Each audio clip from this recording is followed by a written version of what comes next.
Hello everybody, how are we doing? I hope we're all doing well. Let's go ahead and turn this mic down just a schmidgen. There we go. Alrighty. Currently sitting here at Munich, sorry, not Dusseldorf. We're at Munich, Germany, and we're going to be flying Munich to Ireland. The door closed. Get ready for our departure.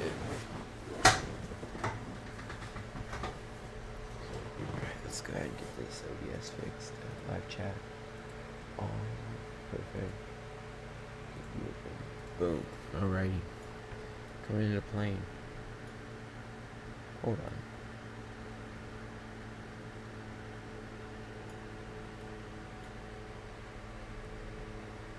Why is it stuttering like that?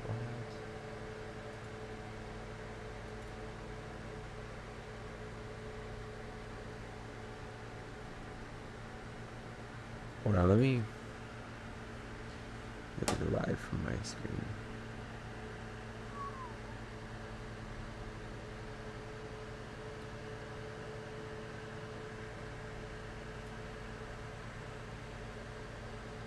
Damn it, bro. What the hell?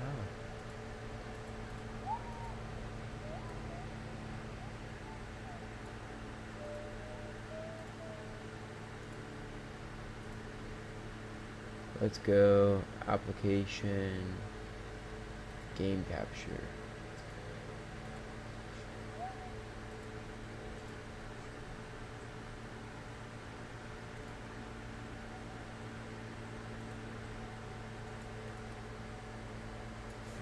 I guess that fixes it all.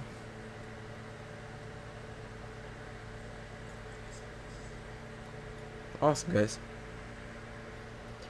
Alright, great. Coming back out to here. Gear pins are all in. Coming to the left side. Circuit breakers are all in. Right side circuit breakers are on. Let's go ahead and get to the cockpit. Perfect. Gears down. Cut off. Speed brakes up. Offset. Idle. Push here. Fuels off. Hydraulics off. Perfect.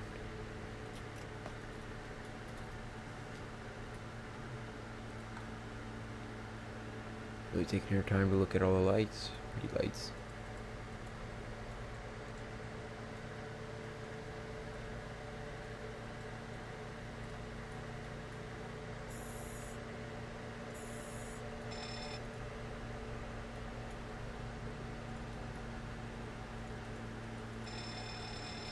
One, two, and three. Checked.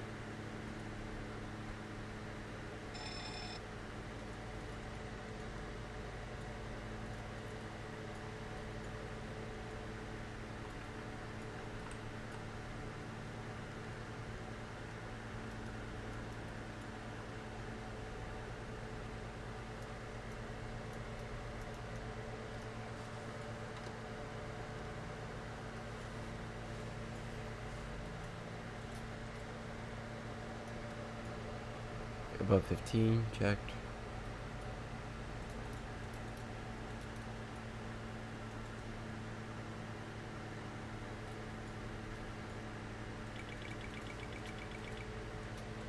Damn it, man. Go ahead and get catering out here.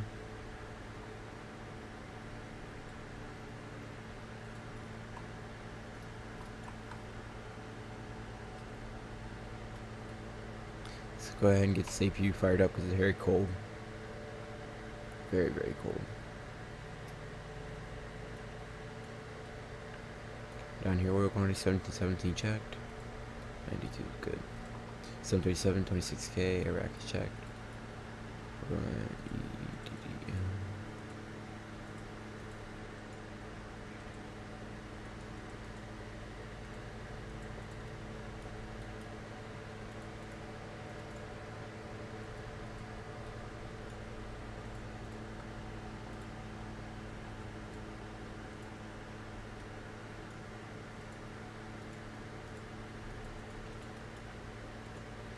Fuel, we're taking 10 tons.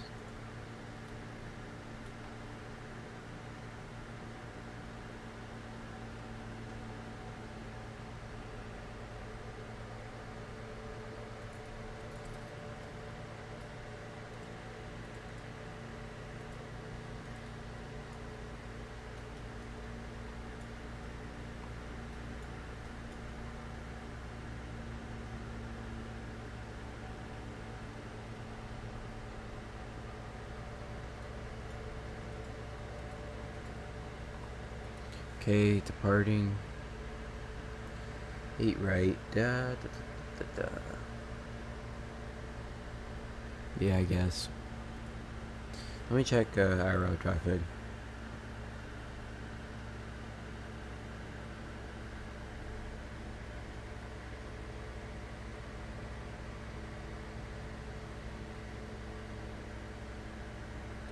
Well, they're actually not taking off on the 8s. They're taking off on 26 right.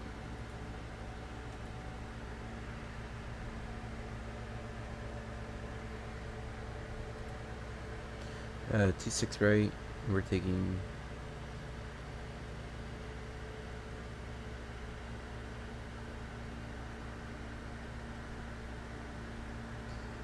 Damn it, bro, quit. The MP2.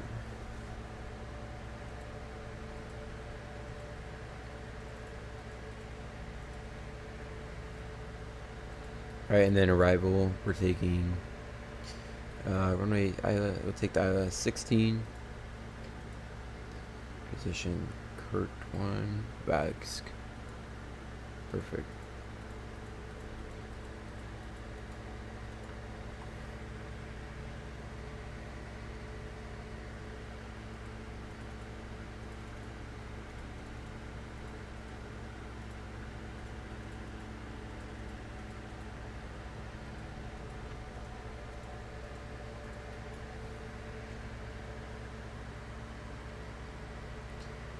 Zero fuel weight should be 60.4 tons.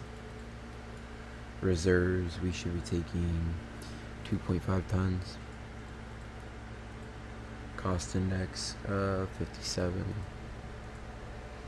Block fuel, we plan to take 10.0. Cruising at 320. No stepping on the climb.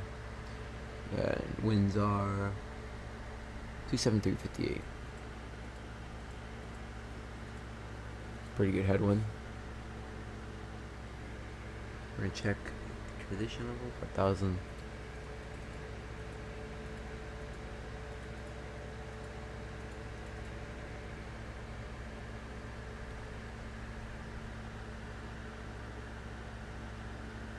All right.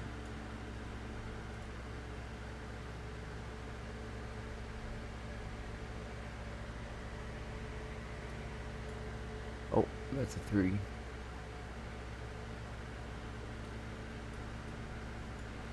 Alright, we have winds. Variable at 2.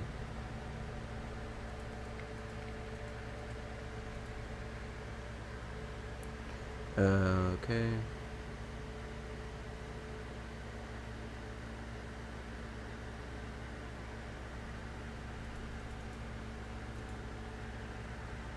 So for runway,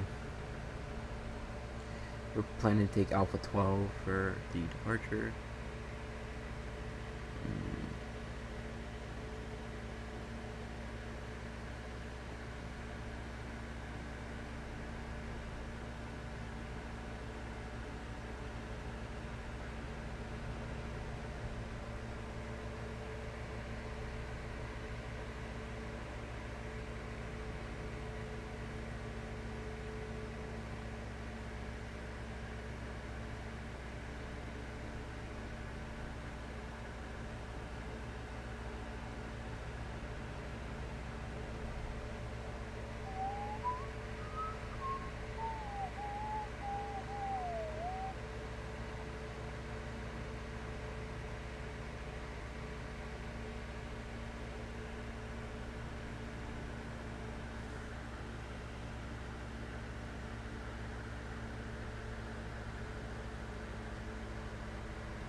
Alright, sorry, I was just reading the intersection takeoff.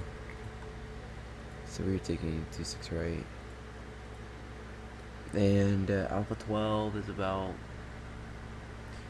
4,000 meters. Alpha 12 is about 50 off.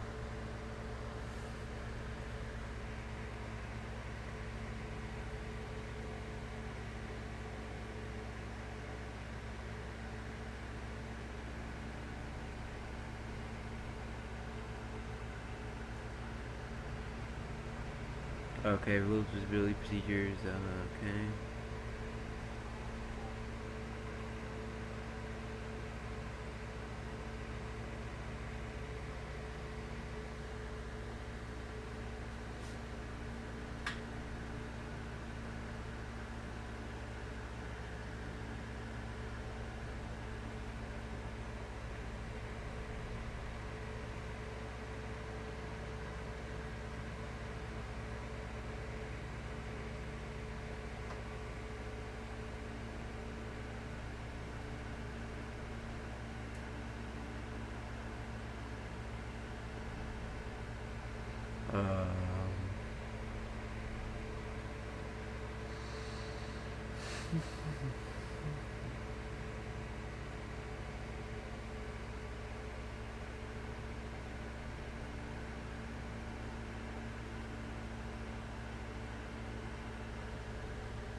Alright, runway Alpha 12 is 2,780 meters.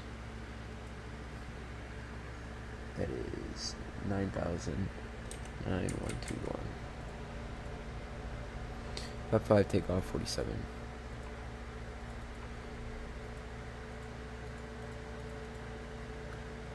One 45, 147, 140, 50. Yeah, I was scanning out. Oh, hey man, sorry about that. I was just scanning my charts. What's up? How are you doing? 150, cool. Sorry about that. I was looking for my takeoff minimums. How's your day been?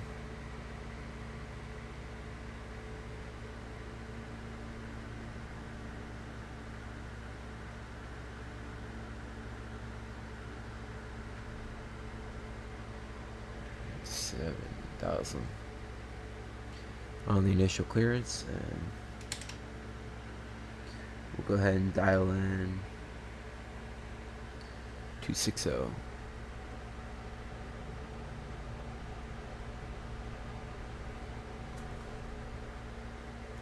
Cartio.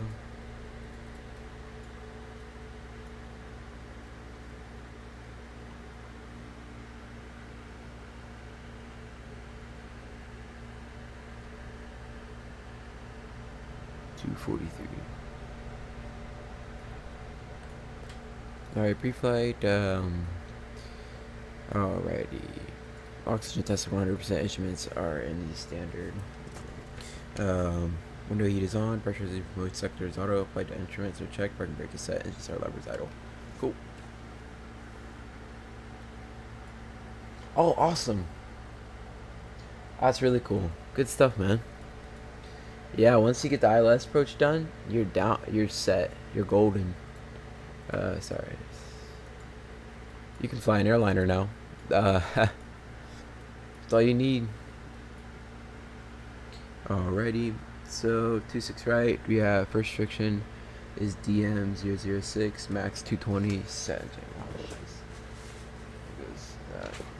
Good stuff, man. And then we have DM65, 250, perfect.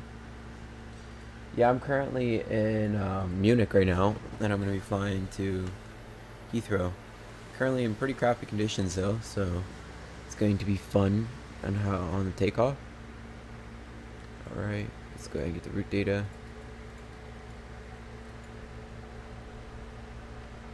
That's awesome, man. Yeah, TBM's the way to go. I mean, they're just so much fun. Hey, you know what? You can always check out getting your private license and then flying TBMs for.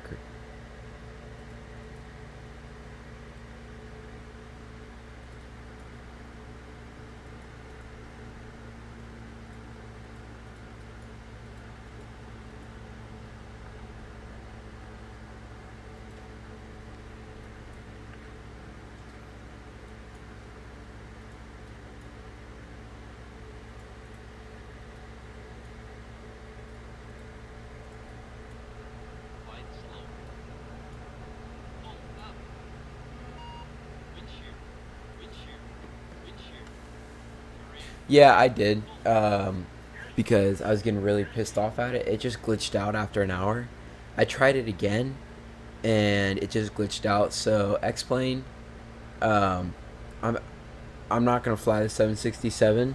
I'm gonna save up to get the A340, but it's $100, and I need to get another graphics card before I get the 380 or 340. So it's gonna be put on pause for a bit, but I have it sitting there waiting. I may just refund it and then get it again someday. But yeah, the plane was just not it. It was very unrealistic, and it was just driving me nuts. So, like, I'm done. All right, we're on TCAS test. Hey, you want to see something cool? This plane has the pretty true to life Ryanair livery. Look at that. Safety cars and seat backing. I mean, it's pretty much the real deal.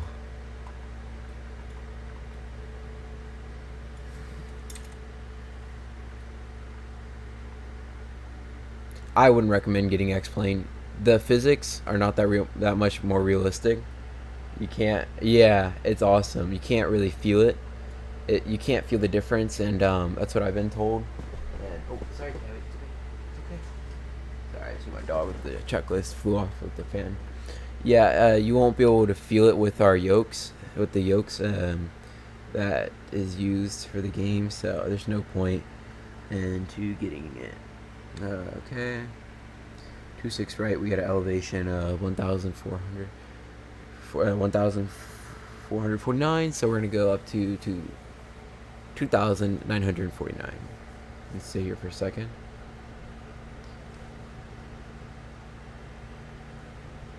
Yeah, but I was going to do an awesome video. I was flying, I was going to record it. I was flying Tampa to London Heathrow on a Virgin 787-9. In real life, it's flown in the A330. I've actually done that flight. I went to London about 2 weeks ago, but I was doing it in a 787, and I was going to land in Heathrow, and I was getting 5 frames a second. So I've been putting a lot of work into getting my frames better. 400, a little past. Right, we can go ahead and go for the walk around. So let's go ahead. Speed up the camera a little bit.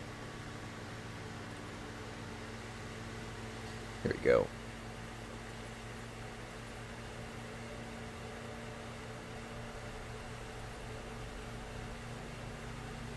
There we go, spinning it around. Alright, coming down. First thing we're going to check. Down here. Awesome, static ports. 1 and 2, unplugged. Yeah, the volumetric clouds definitely does, but to me, I'd rather have the ground look worse than the clouds. This kind of looks good. PETA tubes are fine. I'd rather have the ground look worse and buildings look worse than the clouds, because I really love looking at the clouds. Static ports aren't blocked. Make sure the door is latched and closed. Static ports unblocked. Nothing has hit this. Engine's looking well. Leading edge looks fine.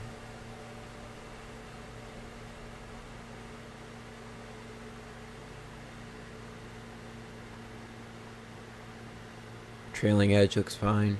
Yeah, I'm starting to do some tutorials for the 7.3, and then once I get these and I like them, I'll finally probably do a Airbus. Sorry. Alright, no strikes. Let's check the other side really quickly. Actually, no, I'll just do it somewhat realistic. Come out to here. Make sure we have no tail strikes. No bird strikes. I'll come up a little bit so we can see a little better. Horizontal stabilizer looks amazing. APU's burning hot. Not a big deal. Trailing edge of the horizontal stabilizer looks perfect. Vertical stabilizer looks great as well. No tail strikes. Continuing. Tail strike, I gotta call maintenance out. Yeah, right now there's a mod called Auto FPS. I have that installed, and it's been keeping my frames pretty good at 40 frames a second. What it does is it changes your settings in real time, to work with the game a little better. Trailing edge is fine. Leading edge looks great. So like it adjusts your ground settings, so when you're up at cruise it lowers them because you can't see it. Alright, show you something cool. This is the temperature indicator for the engine. Engine looks wonderful. Lights are fine. Moving on. Let's make sure static ports aren't blocked. Perfect. Walk around is done.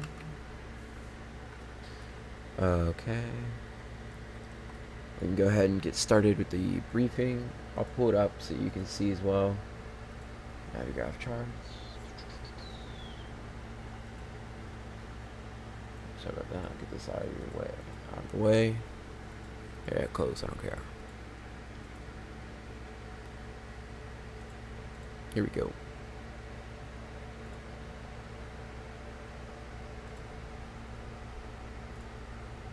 Oh, that's a little big.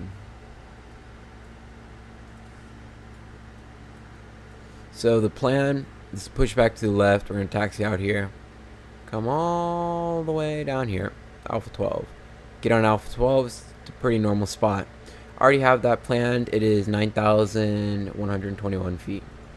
Alright, we are landing runway 16 in Dublin. And we are valid to land at Dublin. Checking our routing. We're taking the inputted 26 right. It's checked. We come to the route. Really, FO is supposed to be doing this, but it's a little bit modified. So we are. Here we go. Put in to put in, then Yankee 102 to Alabid, then direct Masek, and then we are direct Mapox, direct Spy, direct Ravallo, Yankee 70 to Oakbed, Lima 60 to Pinel, then Uniform Lima 28 to Lido, Mike 145 to Bagso, and then we're getting Bagso 1. Perfect. Alright. Threats for our departure.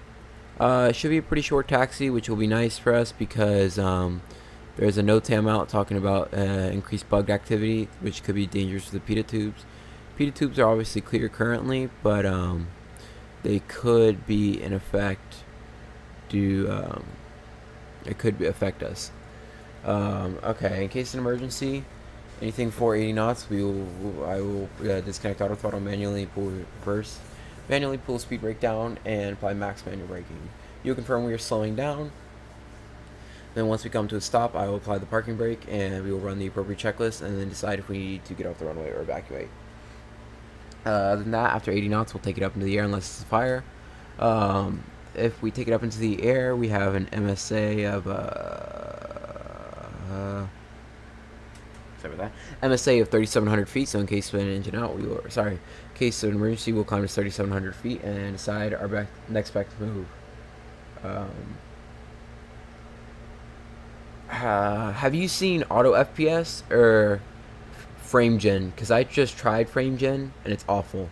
Like it's actually, oh crap! I didn't mean to do that. Frame gen is so bad. Like it is not good at all. Must have hit that by accident. Yeah, don't use frame gen. Okay, everything else is checked. Nobody's online. Looks like we have new Eidw here. Winds variable at 1. Okay. Altimeter is 34 hectopascal. 1034 hectopascals. 144, 147. Checked. Awesome. Okay. Appears everybody's been loaded, so we will go ahead and request. Please retract. Flight attendants. I gotta come down here.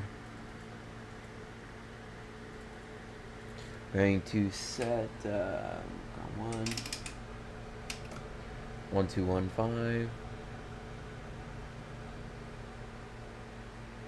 Yeah, the auto FPS, you just gotta play around with it a little bit, and then it worked pretty well. It's been working pretty well for me, knock on wood. Then 122.8 for Ratsum. Alright. Flight attendants, arm cross check doors. You're supposed to close the door, you know. Alright, okay, 10.0 is checked. Equation lights on. Fuel pumps on. Recall's been checked. Confirmed. For pushback. Ladies and gentlemen, Captain speaking up at the flight deck. My name is Braden. I'd like to thank you for joining us on this Ryanair 2 Foxtrot Yankee flight. Flight time today is looking about 2 hours. Non-stop service from Munich to Dublin. Could be a little bumpy getting out of here at Munich, but Dublin currently it is the winds are coming out of the west at 9 knots. It is there's some clouds at 9,000, some clouds at 1,200. It's 12 degrees centigrade and it's pretty normal pressure. But thanks for joining us. We hope to see you again soon. One final note: we are about to get out of here. Our lovely flight attendants are going to be giving you a safety briefing. Please give them your full undivided attention, as it is for your own safety on this 737-800 aircraft. Thank you. Check. Okay. Let's go ahead and make the call. Then we'll run the checklist.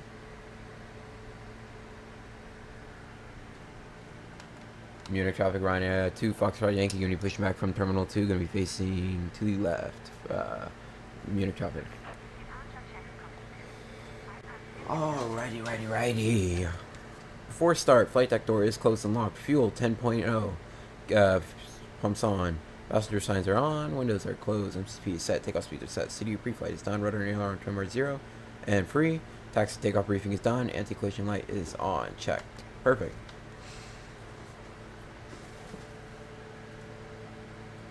Yeah, I'll show you. I have it set to 36 frames, and it's holding 35, 36, and it adjusts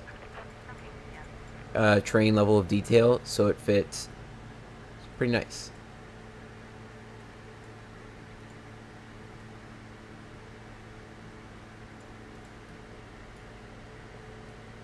Alright. Clear to pressurize the hydraulics. Clear to pressurize the hydraulics. Thanks. Nose left. Parking brake release. Bro.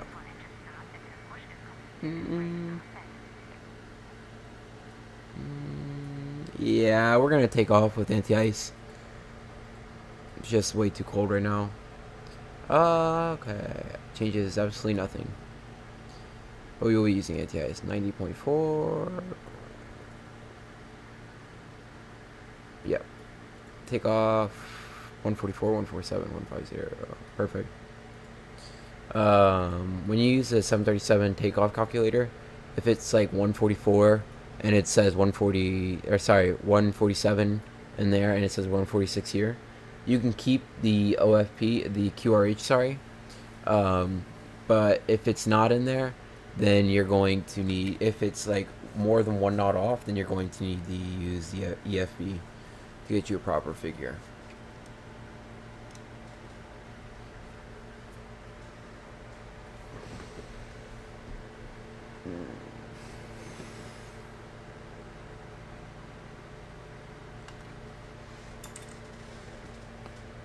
They don't want engines started yet, which is quite odd. I'm just kidding. Nah, it's pretty normal for GSX and icing conditions. They don't like to do it. It's weird, but I don't care.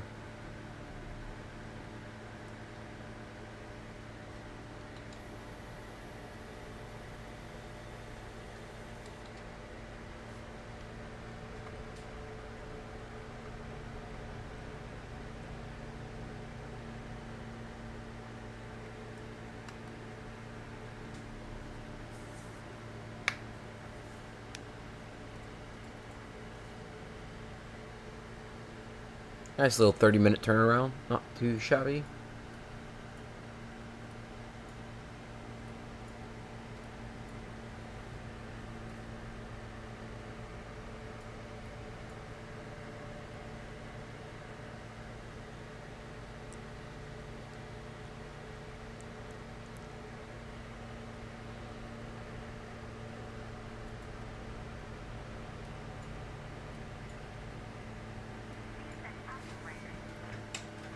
Parking brake set. We're gonna start engines 2 and then 1. Start 2.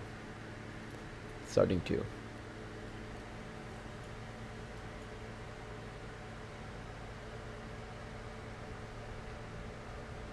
Oil pressure. When you're starting the engines on 737, make sure the packs are off. You're gonna watch for oil pressure come up, then you're gonna wait for this to come up to 25 before you hit the number 2.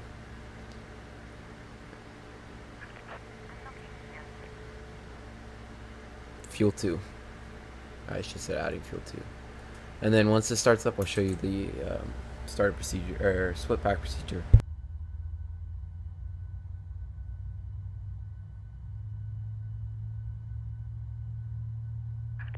Tow truck disconnected. Bypass pin removed. Left is clear. Right is clear. Alrighty, it's coming up nicely. It'll get about 16, 18 almost. Split pack, you're gonna flip one pack, this second pack to auto, and that isolation map to auto. The reason why you cannot start one first is because, hold on. Oil pressure. The way that it works is the air coming from the APU travels up here, goes over, hits the wing anti-ice, but hits the left pack, then goes over to the right pack. So you start right pack, it can produce its own air, then the APU can just power the left. Because the left engine cannot start the right engine with its air. Has to be the APU's pressure.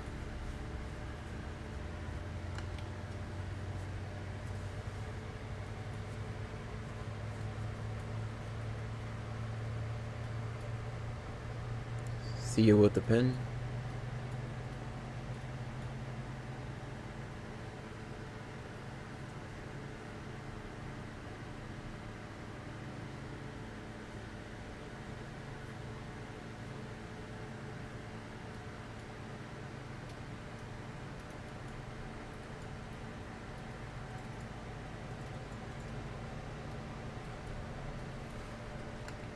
Alright, flap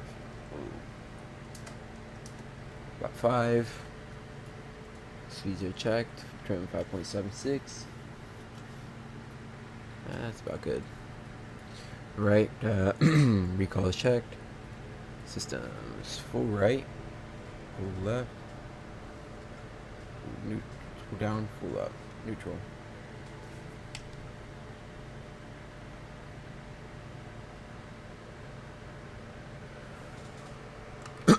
Sorry about that. Alrighty, before taxi, generators 1 and 2 on, probeats are on, anti-ice. Good. Wait, checklist. Anti-ice engines are on, isolation valve is auto, engine start switches are continuous, recall is checked, auto brake RTO, engine start levers are idle, flight controls are checked, ground equipment is clear. Before takeoff, flaps green, stabilizer trim green. Alrighty, before takeoff, config check, flaps green light, stab trim, flap 5 green light, stab trim 5.76 set. Takeoff briefing is done. Cabin, holding a cabin.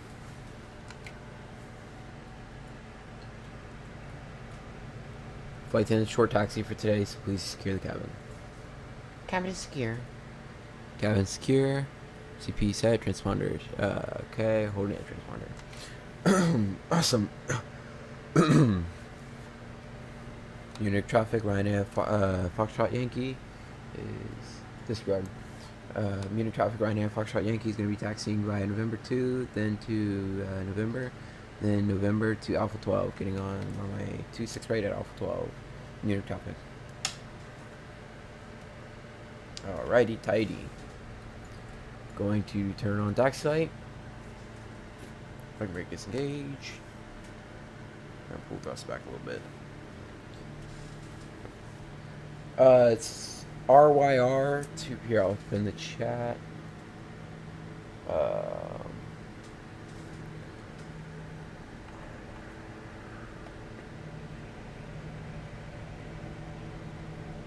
Ooh, we're getting a little fast. Hold on. It's kind of hard to type in steer plane. Ooh. RYR 2 Foxtrot Yankee. Clear left, clear right. There we go.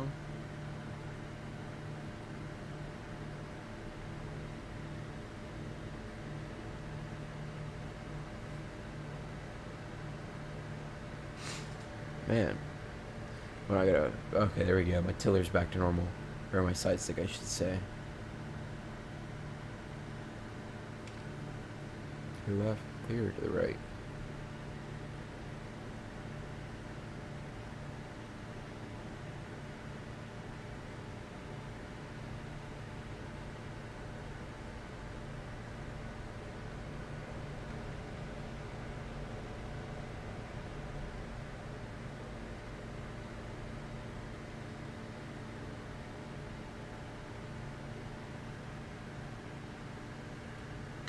Alright, temperature's up to 6 degrees.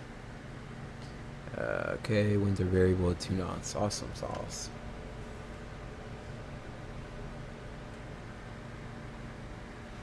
I probably did not file a flight plan. Let me fix that really quickly. That, good catch. Thank you very much. Okay.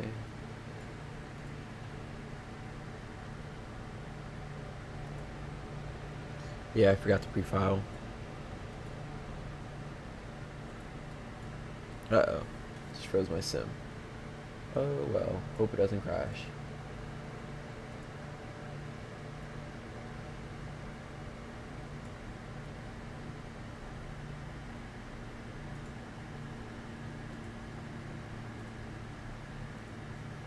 Alright, flight plan is not filed. But god damn it, my sim is frozen.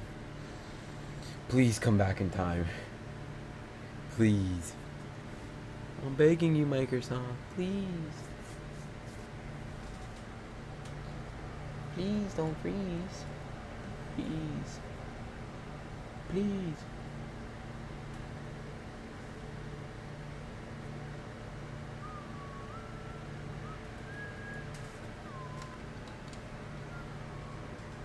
Okay. What? Yeah, I did actually. Well, partially. Wasn't flying in the game. I saw.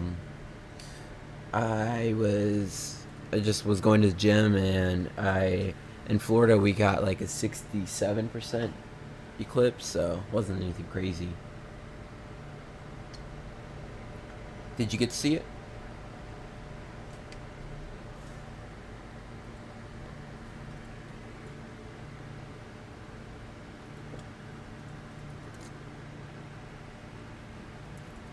Come on, Microsoft, please work. I hear the sounds.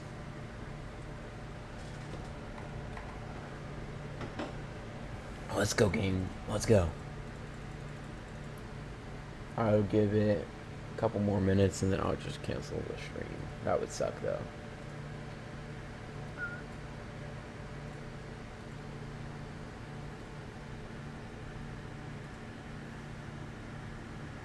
Performance, GPU. What? Yeah, I know it appears to be frozen. Shocker.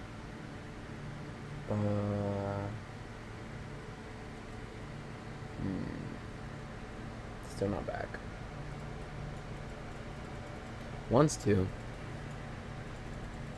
It wants to come back. Let me try something drastic. Just punched the monitor by accident. Ow.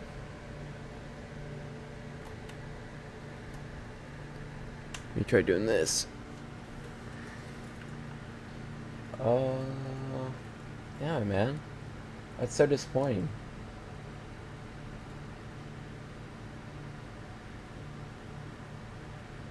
Yeah, I want to see a total eclipse. But you know what? They happen like every year. So you could travel somewhere. I think Australia has one soon. Like in a year or two. Germany has one in 2028, I believe. I think they're pretty common. I mean, we had one in 2017 that went over Florida. I think it was 2017. God damn, dude. This shitey game. Why is it frozen? Like, buddy. I got a lot of stuff open. That could be it. See how much stuff I need to close up. I can get rid of you. Oh, yeah.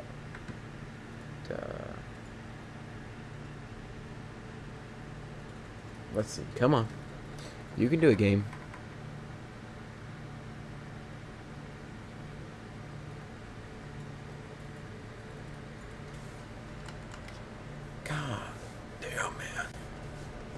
See, the part that sucks is I can't even save it. Like, it doesn't... I'm hearing stuff, but nothing's happening. That was my fault, though. I opened too many things.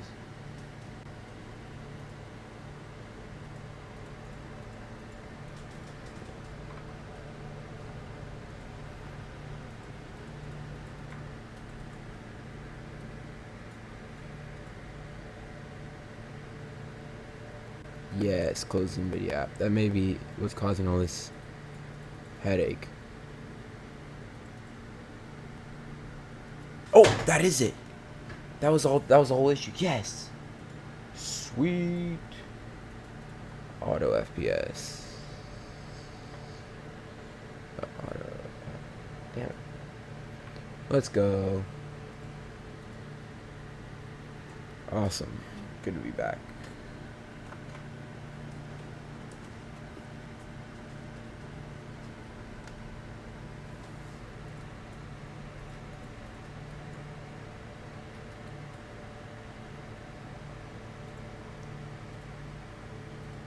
Cool beans, broski.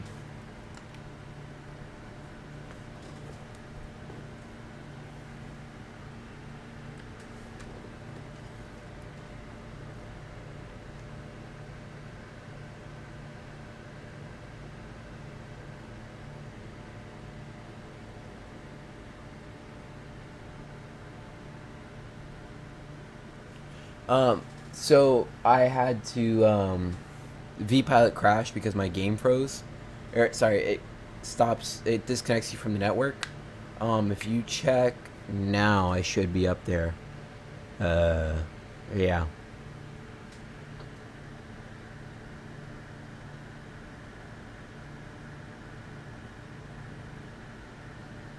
Unfortunately, I won't be doing the cross the pond. But if you're able to, I would highly recommend it. Put up right. Maybe try to learn some plane. In a week you could. If you have the 787 with the game, I would totally fly it across the pond. Pretty beginner friendly plane. Very easy, very automated. But it's a huge VATSIM event where everybody gets together and they all fly, as the name would imply, across the pond.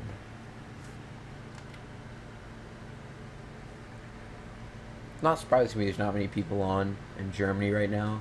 It's currently they're about 7 hours ahead of me, so it's like 7 to 8 a.m.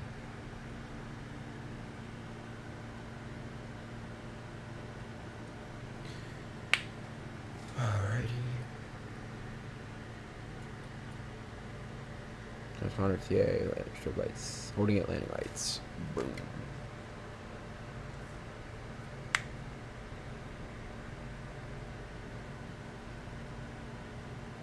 Oh, 100% I get it. Fortunately, I can't, but yeah.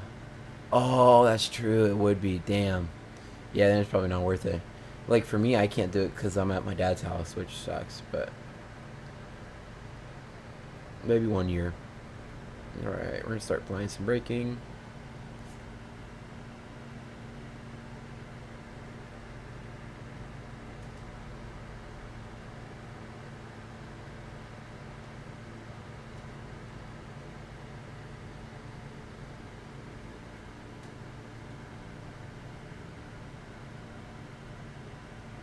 Right, continue that braking.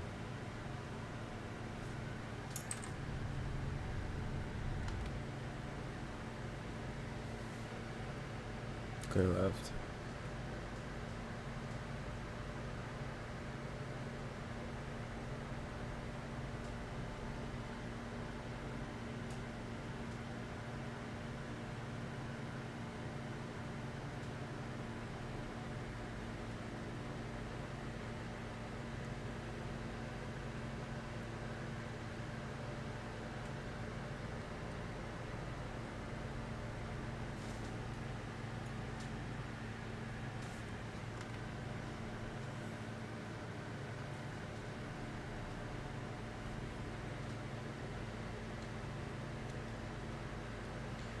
If it's midnight for you during the event, what time zone are you in? Because I'm in Eastern Standard.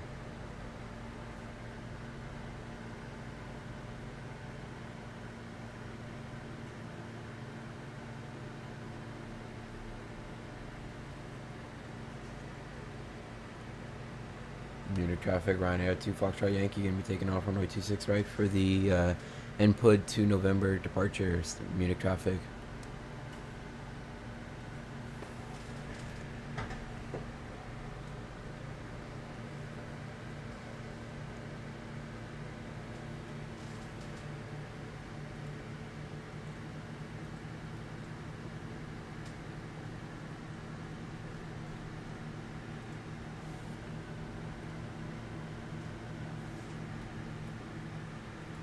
Perfect takeoff. Night landing lights on. We'll take our checklist complete. I didn't mean to hit that, but it's okay. So winds should be variable at 2. They've been seem to be staying pretty mild. Clear left, clear right. Nothing on the radar. Perfect. Continue.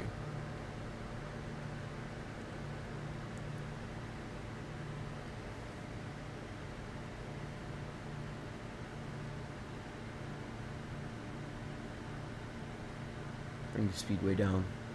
Take up as much runway as we can.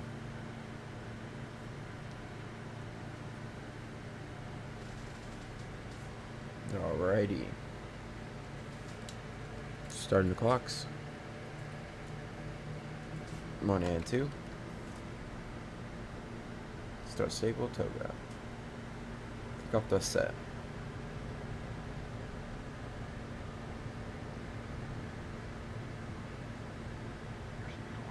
Checked.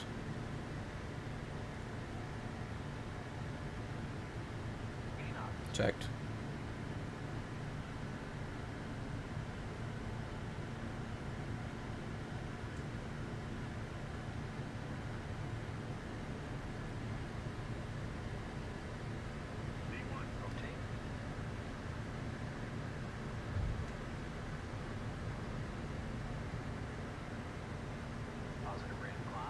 Gear up. Alright, following directors. But cannot exceed 20 degrees of pitch. And accelerating. Right, buck up to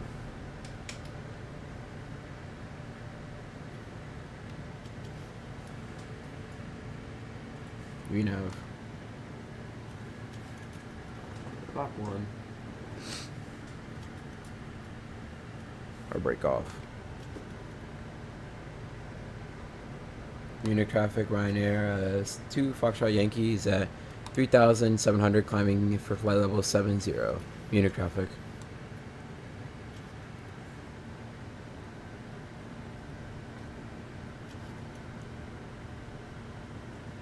Wraps up.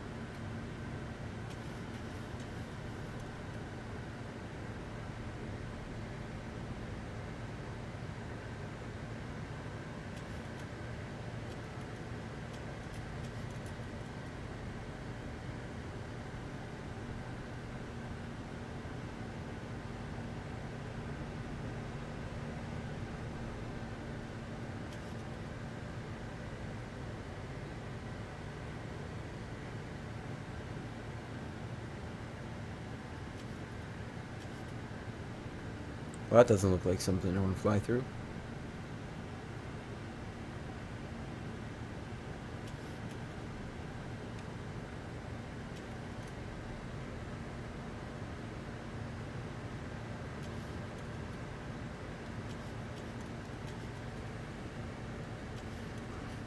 Let's get a new line in.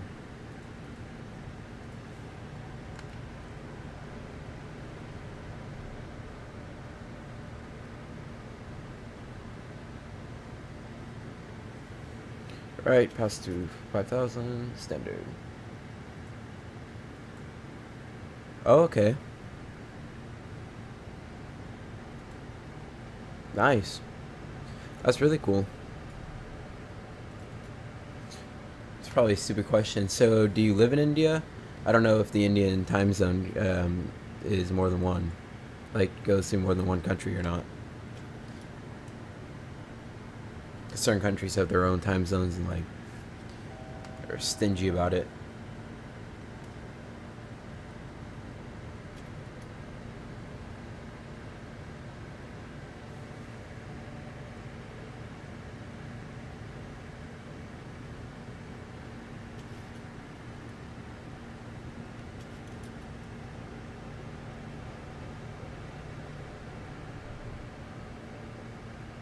Oh wow, that's cool. I didn't know that.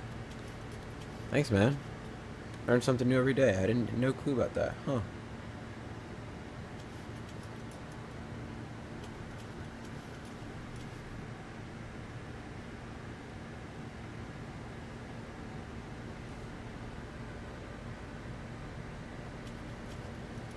What part are you from?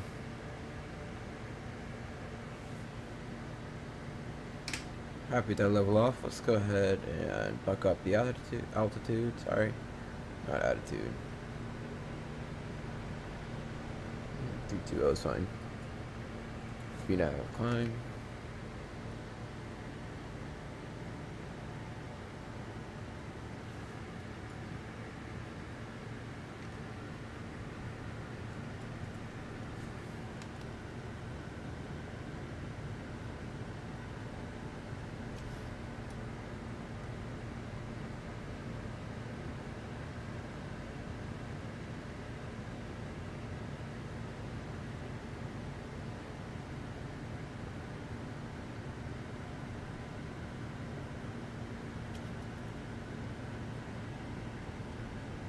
Oh, cool. Very nice. I want to fly to India one day, actually. I was just looking to fly some TO, and I've got some Air India liveries I could use. But then again, I kind of want to fly like Newark to Mumbai or Newark to Delhi with United. That's a fairly common flight they do.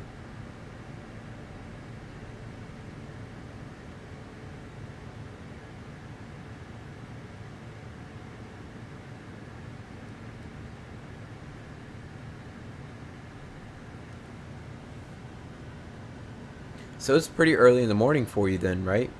It's like what, 1 or 2 o'clock in the afternoon?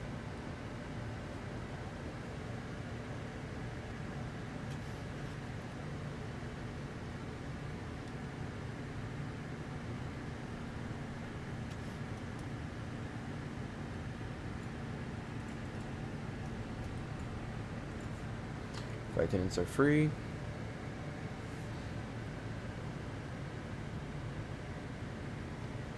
Okay, cool. There's ATC events. Awesome. Then I'll definitely have to check it out because it's one of my bucket list places to go in real life. So, oh, nice. Yeah, it is currently 1:43 a.m. here. So, you guys are almost full 20. I don't know if you're. Yeah, I guess you'd be ahead.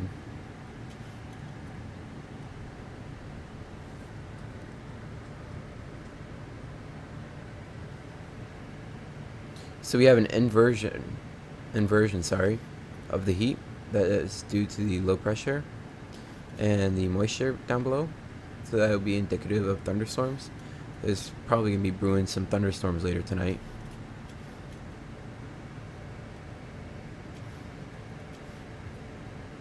Or later in the day.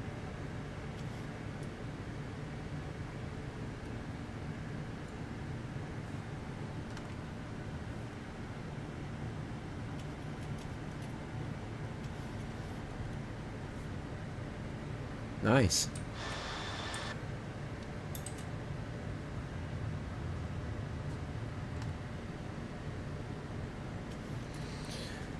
Alrighty. Pitch down a little bit. Get a little low. Get a little high, sorry.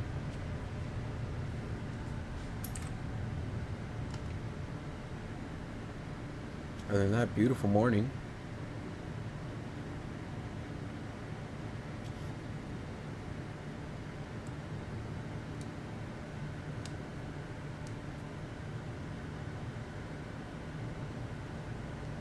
I like to hand flyer up to 180, just for the fun of it.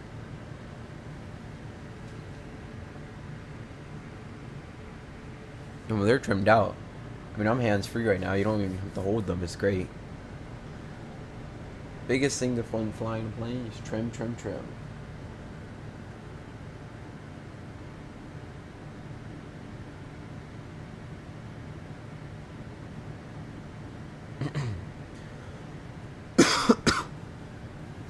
So if I go FPV, that'll give you the bird. And you can see the bird is actually a little bit over 3 degrees right now.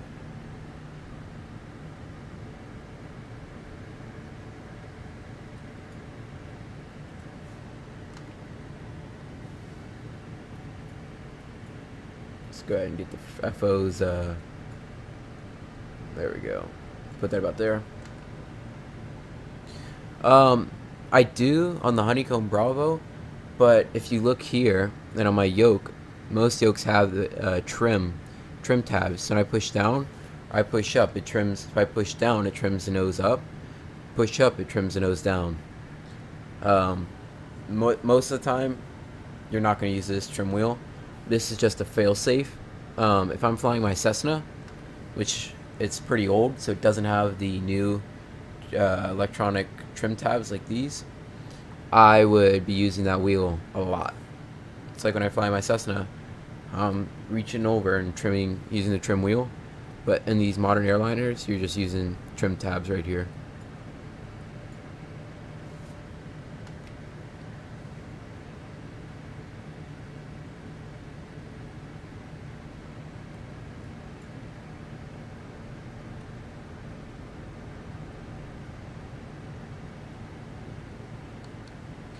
Right, Command A, perfect. I'll take off, skip that. So you have some traffic above us. They're way up there though, they're over 10,000 feet above us. So.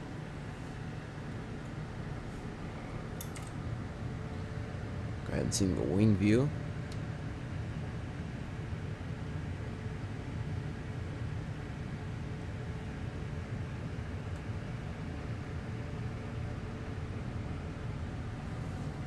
So I can pull up onto here. This is the route I took. So we pushed back from here, came straight out, taxied, like I said, November, and then Alpha 12, took off, followed the routing pretty well. It's a nice, smooth right turn. Really wasn't too turbulent. And now we're on our way. There's that traffic I was talking about. A3 3900 at 33,000 feet. Nice. They won't be a factor. But back to the cockpit. This is where we have all our fun. Wow, that's really cool. I can't believe I have followers all across the world. You're in India. That's insane to me. Like, I didn't even know they would reach, my content could reach that far. That's so cool. And then somebody from Nepal recently followed me too. I was like, huh, that's very interesting. Because typically they keep it to like roughly your country or where you're flying. But then I guess they just do whatever. I'm not complaining. I think it's very cool though. I quite enjoy it. You can see currently we have 8.4 tons of fuel. We're looking really good. Fuel flows 2.8 tons an hour. That's expected. And we're climbing out pretty good. So we're gonna fly over. Let's see. Man, I'm not good with European countries. Looking at this map. Here we go. World map. There we go. This is what we wanted. That is not what I wanted. Huh. Whatever. Whatever.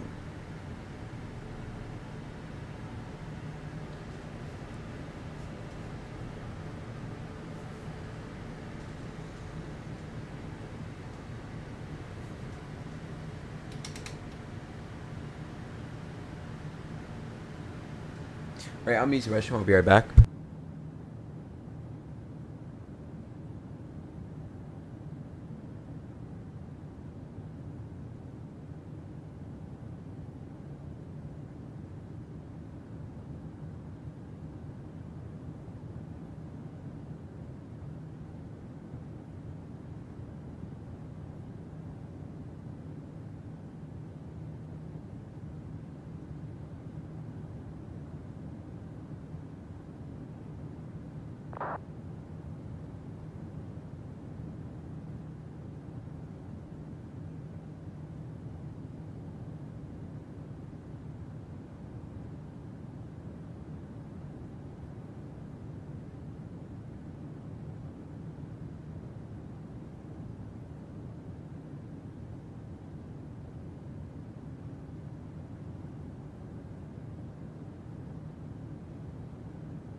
I'm back. We can see true outside air temperature is 5 degrees centigrade. Jesus. Come on, get back there. There we go. A little bit of lag, a couple stutters. It's coming through the clouds. Maybe if it'll stop. Anyways, we're climbing well. Jesus, man. We're gonna keep the anti-ice on. If I can reset my camera. Huh. Keeping the anti-ice on. But yeah. I'm just gonna wing view because there's nothing else to see. Oh, a lot smoother. Hold on, I'm trying to see something. Yeah, you can.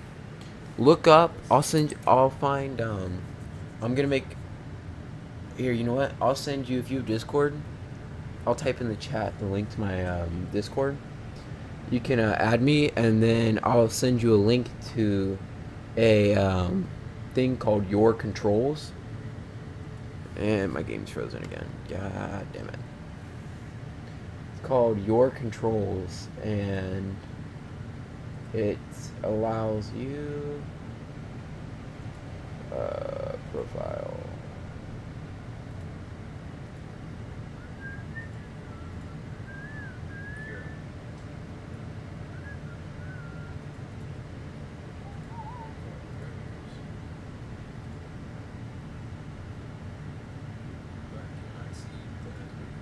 There we go. And once I paste this, it should. I'll put that into the chat, and then I'm going to disable Discord.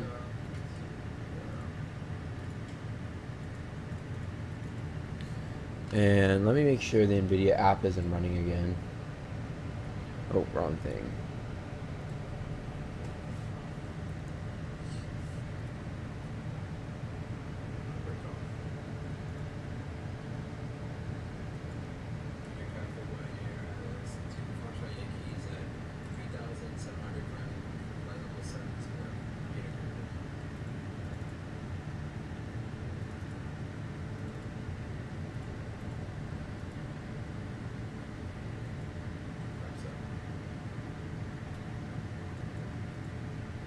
Oh, but please, NVIDIA, stop.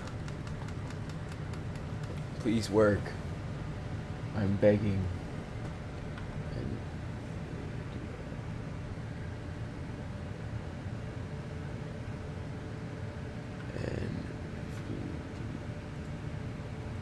Here we go. End task. End task.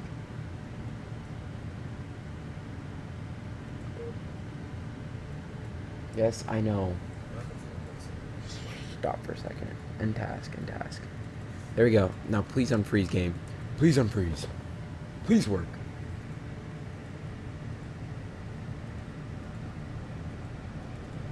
I installed this stupid NVIDIA app because, oh, it's great. It really helps with performance. There we go. It really gives you great visuals. No, it does not. It is awful. There we go. We're back. Sweet. It's not working.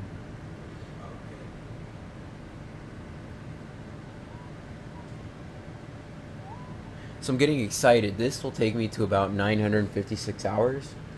And that'll mean I am super close to getting into 1,000 hours in the sim. Which still wouldn't even be enough to be an airline pilot in America, which is hilarious to me.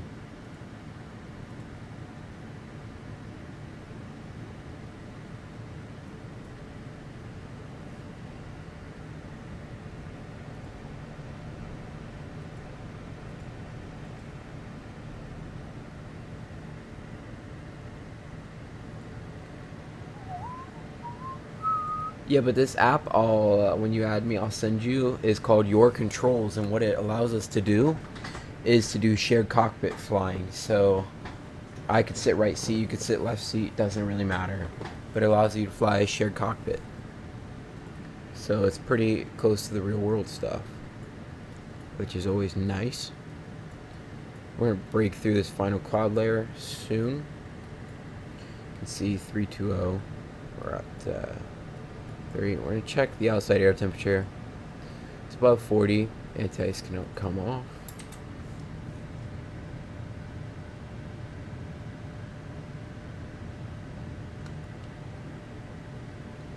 Now breaking through. And I can fly really any plane. Default 320, that's fine. TBM 930, that's awesome. I can do it all.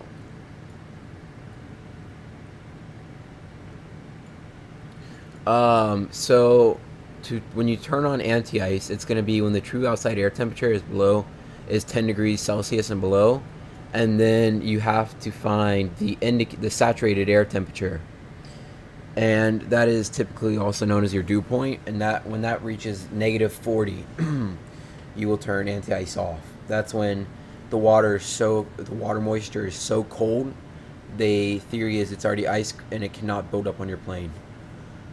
But anything under can. So that's why you turn the anti-ice on 10 degrees Celsius and below, and off at negative 40 and below.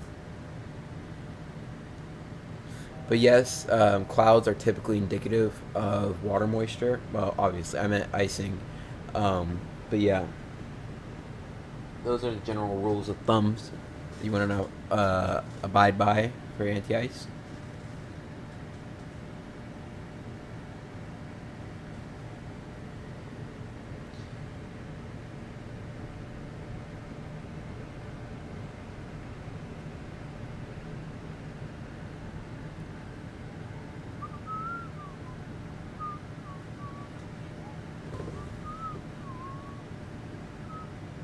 Alright, we've reached our cruise.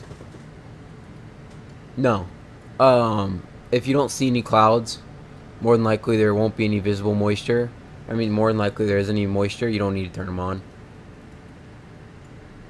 Ladies and gentlemen, seatbelt signs have been turned off. You are free to roam the cabin. We hope you have a great flight. Thank you.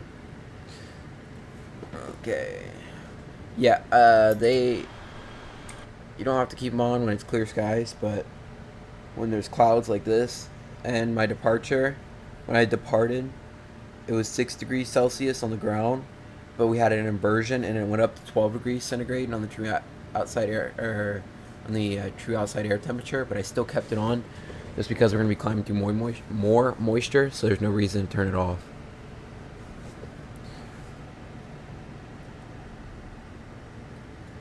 Alright, zoom out a little bit.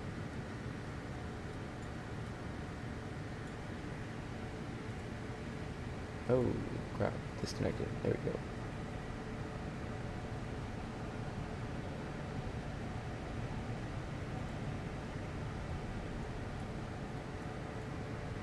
So you can see we're just about over France. Then we're going to fly across the English Channel, then to England, and then to Ireland. Two airports I really want to go to. One is Madeira, and I want to go to Keflavik really bad. But they're both really far away, so it's kind of like, I don't want to. Kind of a long flight.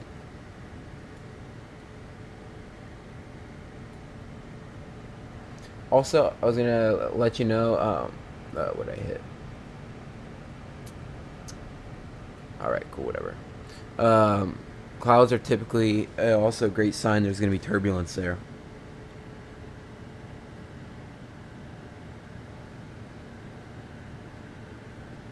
No, but airplane I'm really excited about coming out is I'm really excited for the Pmdg 777. I can't wait. Because we don't have a good long hauler in the sim, and once that 777 comes out, oh baby, you better believe I'm gonna be doing long hauls up the rear. Because I love long hauls. I mean, short, like 737, it's my favorite plane ever. 777, it's an amazing plane. Love 777. And master caution for fuel. We'll turn one pump off and let it run dry on the right pump, right center pump. Yeah, 777, one of my favorite planes ever. 73 is my favorite plane ever. It's just the best.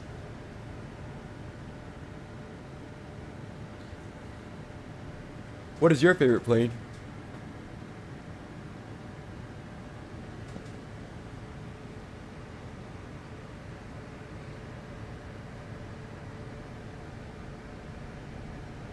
I don't think it's going to be delayed anymore. They've done a lot of work to get it out on time, and it's really going to look bad if they delay it even more. And I don't think they want to delay it more, because if they delay it more, they're not getting their money. So their thought process is, we got to get this out. I think it's going to be a really good product, though, like insanely good. The product. Like the 7, it's gonna be. I think it's gonna be even better than the 7.3. But that is just my personal opinion. But the 777 is definitely a very interesting plane. Much more interesting than the 7.3. A lot more intricate details to it. It's a great way to put that.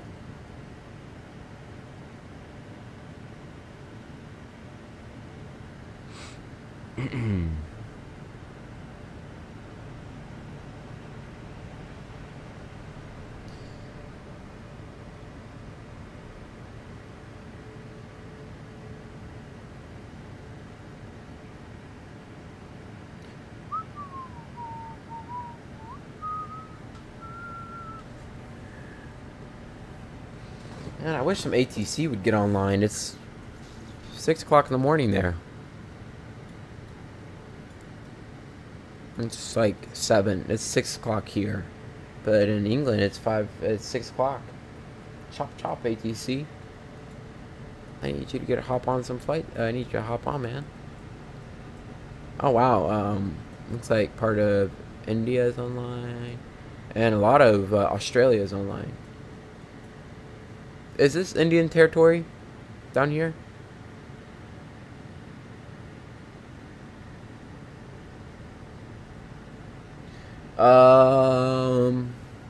How to know if a cloud is turbulent or not? Great question. Turbulent clouds are typically going to be darker. They're typically going to be what they like to call cumulus nimbus. Very bad. You don't want to fly in those. You can have cumulus stratus. Those are the very tall, white, fluffy ones. Actually, I will pull up a picture. Please don't freeze the plane. If I do this, please don't freeze my plane. How's the plane frozen? No. I don't really know how to spell this. Cumulus.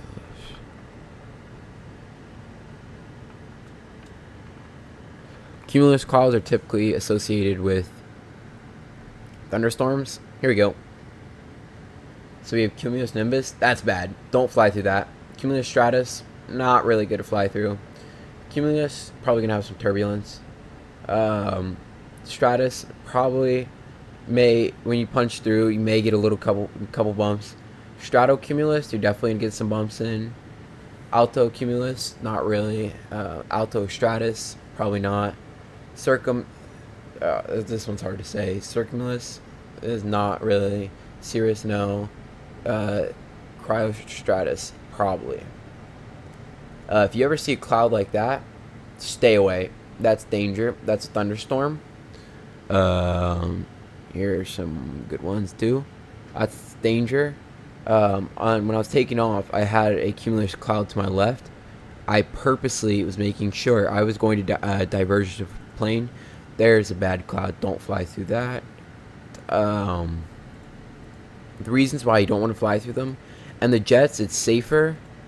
God damn it, my game's frozen again. But in the Cessna is super dangerous. You want to stay at least 20 miles away from a thunderstorm, because a thunderstorm can create such strong turbulence that it can rip your plane apart. There's been people that have died because their plane has been ripped apart, just disintegrated by thunderstorms. They are not fun. They are huge danger when flying small GA planes. It's best to stay away. Yes, I know it appears to be frozen. It's because I'm showing them something. Leave me alone. Just give it a second. It should come back. Sorry about all the freezes. I'm definitely going to fix the issue, but... well, in the jets, you have a real weather radar. In the Pmdg, you don't. But, in the big jets, you can fly through really anything. The TBMs, you can fly through most. You really want to stay away from red, pink. Pink is dangerous for anything. I mean, maybe not probably 7.4. You're going to get bumped around quite a bit, right? Most planes, you probably die. Airliners, yeah, you probably just get bumped around a little bit. But yeah. Oh, really? That sucks. Must see my game frozen. Like, see ya. Just dipped. Let's go. Come back. Yeah, I'm definitely going to fix this. I'm going to be deleting the NVIDIA app. Because it's brand new. And it's supposed to be great. And it sucks. It's terrible.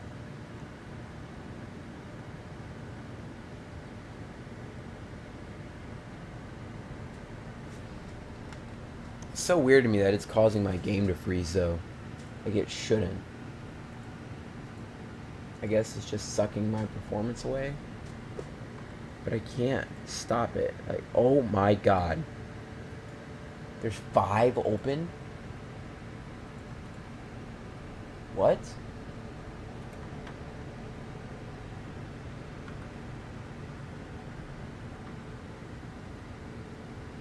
Yeah, oh, that's water. It's just showing water. There's not a real weather radar in the TBM. What the...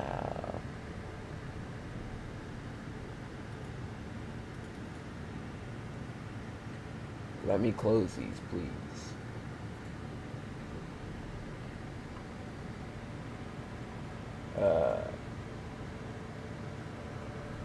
In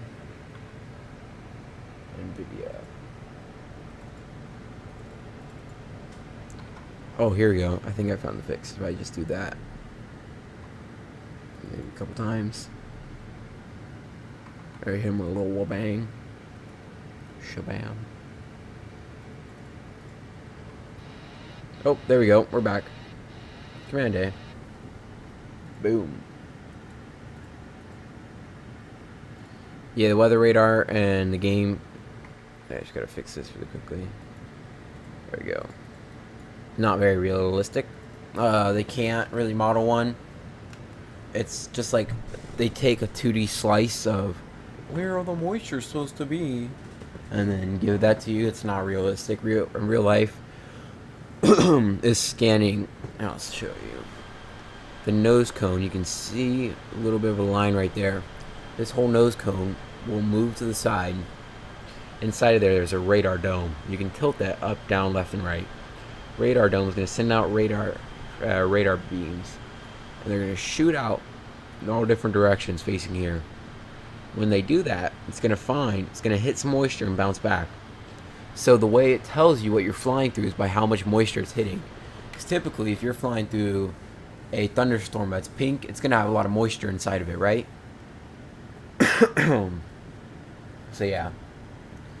And the game, all it's doing is taking a flat plane of all the moisture and just sending it right to you. So not realistic at all.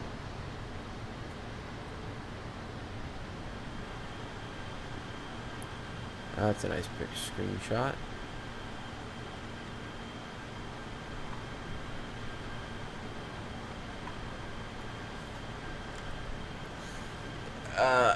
Damn it. Why is it frozen? There we go. It's not my V-Pilot that's bugged. It's the NVIDIA app. It's crashing it's freezing my game, and then when it freezes, V-Pilot freezes. So I can't touch anything else but the sim, basically. It sucks a little bit. Do I have any more good camera views? I don't think so. I need to get some more custom cameras, because my views suck. Kinda. I want more wing views. Do I have any nose? Cool. Oh yeah, here's a nose view. Kinda. Those views are always cool to me. Yep, V-Pilot is back up and running. Back in business. Ah.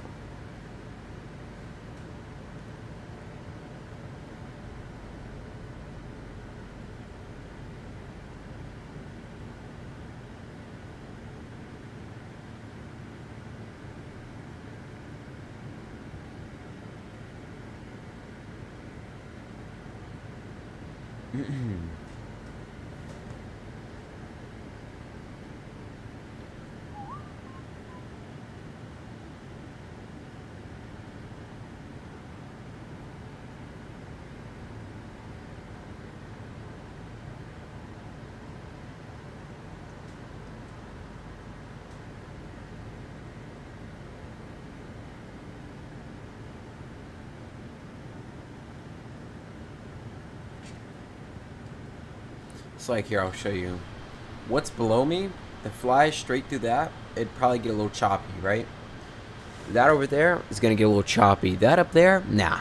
You just blow right through that. Just straight through, nothing. But the other stuff down below me, oh yeah, you get little bumps. Now, it's not like insane bumps, but it's a little bit.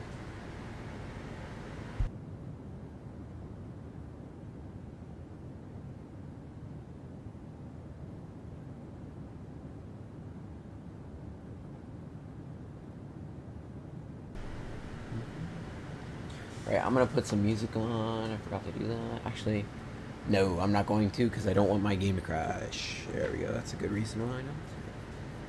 I'll play it from my phone. That'll sound weird. Jesus, dude. You're gonna need to move your thing here, man. Okay. Okay, buddy. Alrighty. Alrighty. That's enough.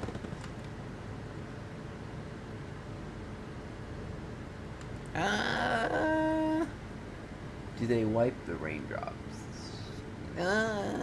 Kinda. Kinda, sorta. Looks a little funky, but it worked, so...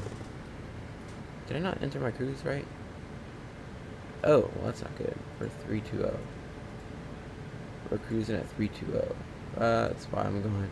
Why does it keep showing on top of climb?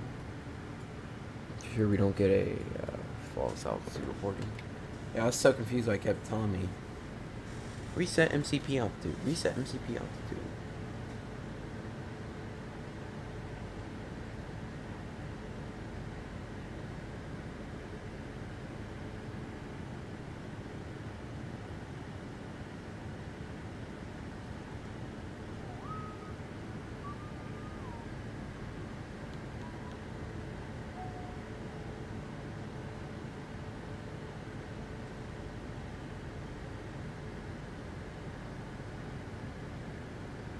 Can I spell Munich right here?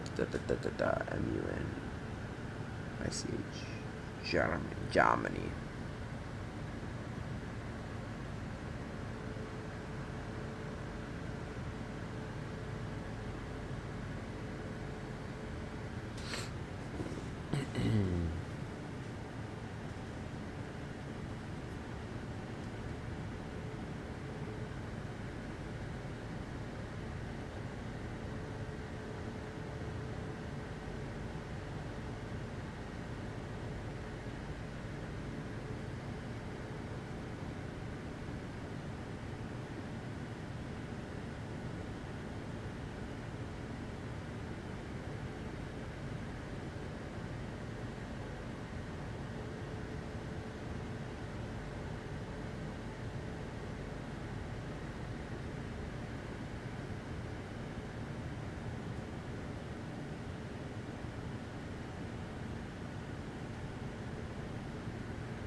I study die. B. Do. Do pass.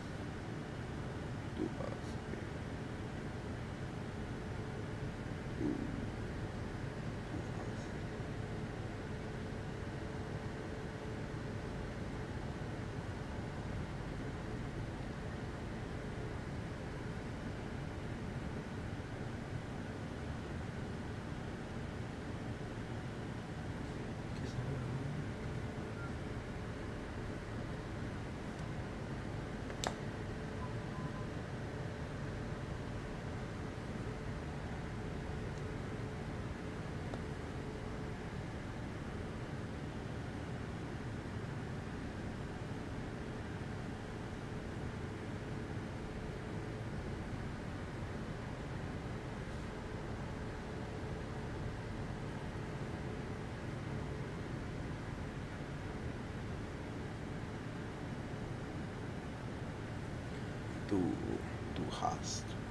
Du hast mich.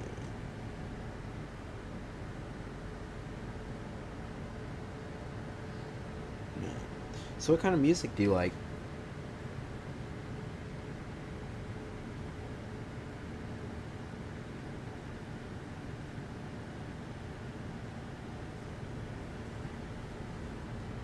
Alrighty, I will accept it right now.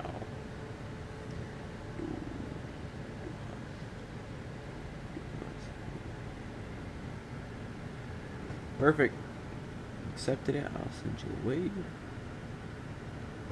And I will send you the link as soon as I land and get to the gate because it'll freeze my game out if I do.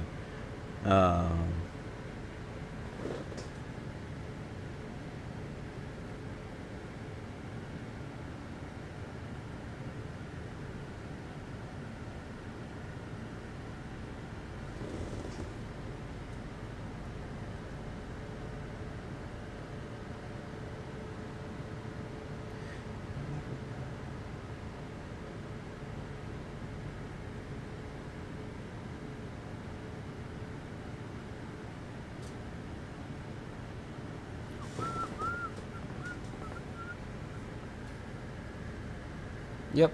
Did you get my... I accepted the request. Did you get it?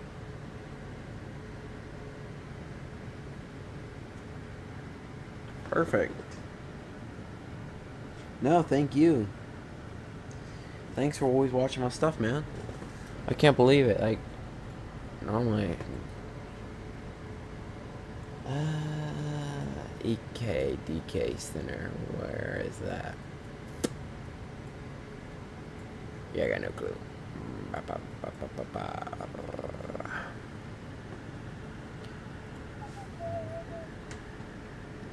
DK.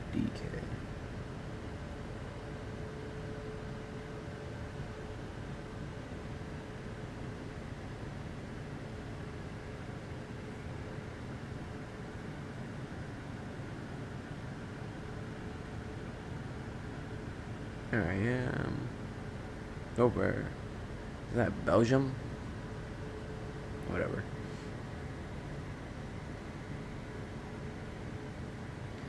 Oh, that's like northern Norway.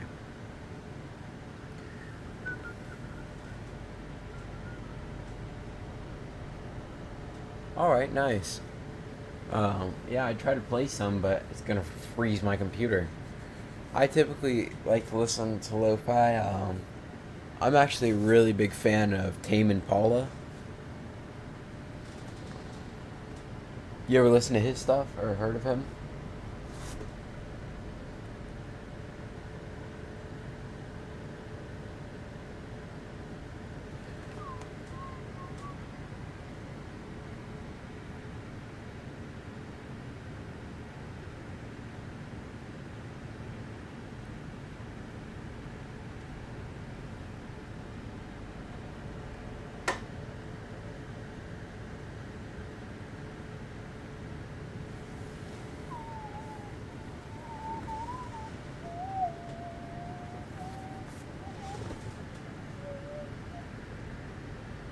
Alright, so our scheduled arrival time into Dublin, 7:58 Zulu. Our estimated 7:41.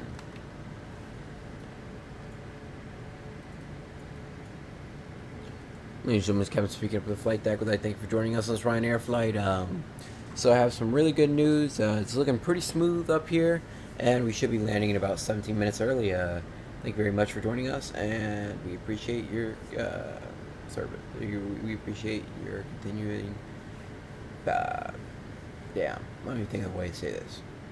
We'd like to thank you for continuing to choose Ryanair as your airline of choice. You know you have many options, and thank you from the bottom of our heart.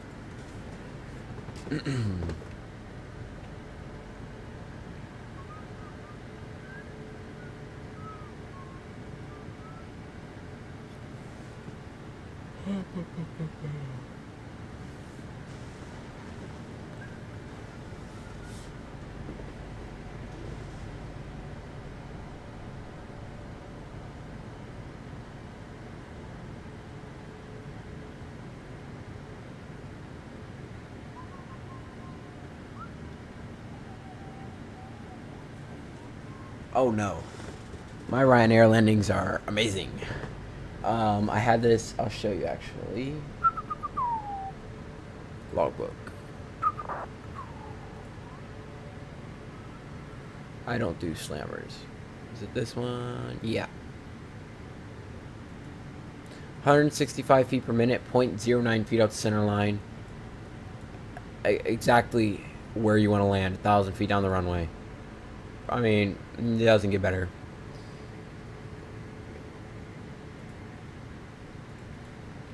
Like last night, my landing into LaGuardia, it was negative 259 feet per minute. Oh, shice.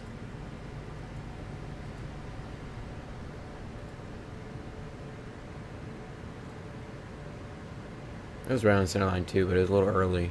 Could have flared a little harder.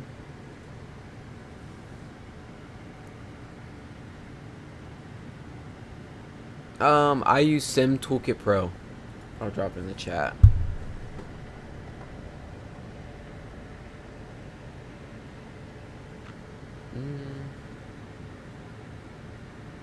Just about all one.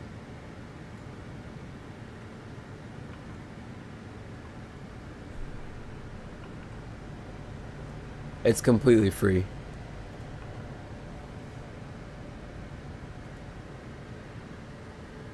It's gonna install it to your Microsoft, and it shows you all your data. You can load liveries into here with your tail number, and it keeps track of your location. So like what I like to do is I like to fly somewhere. So like say I take my 747 and I go to St. Louis or Louisville. I take off from Louisville again. I don't like to mix match my spots, so that's why I like it. And it tracks all your data, so it's pretty nice.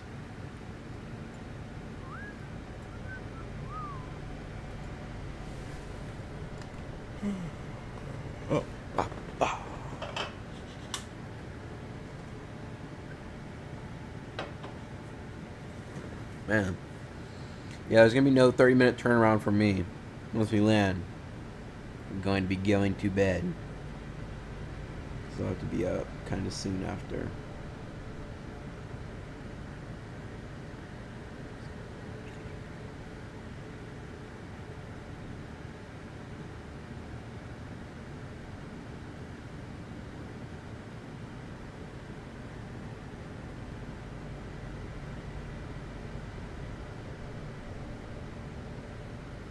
One thing I'm yet to see in the game is the Aurora Borealis. I want to see it so bad, but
really, yeah, their notifications kind of suck. Like when somebody leaves a comment, sometimes I won't see it for days on end. Like I'll get a notification they left a comment and it's been a week later. Sometimes I'll get a notification instantly, like, oh, somebody left a comment, and I'll be like, awesome, let me go check.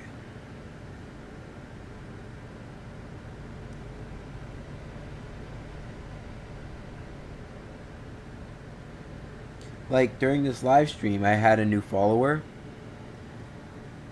but it typically doesn't ever give me a notification for when I get a follower, so it's quite uncommon to me.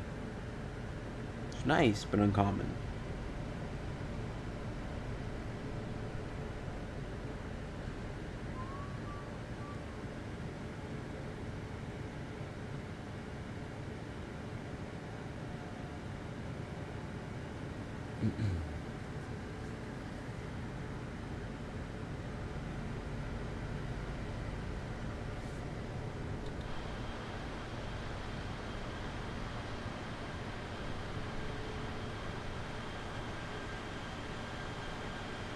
Ah, that's bright.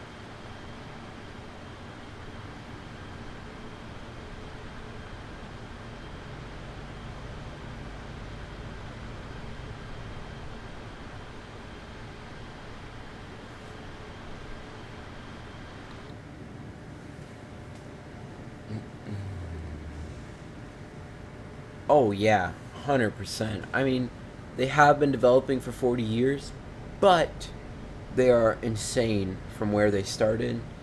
But I mean, I think part of that is just the technology and the people behind it. It's just amazing. Yeah, they're pretty realistic. I mean, I've flown.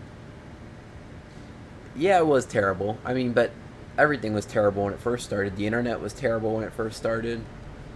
I mean, Google was terrible when it first started.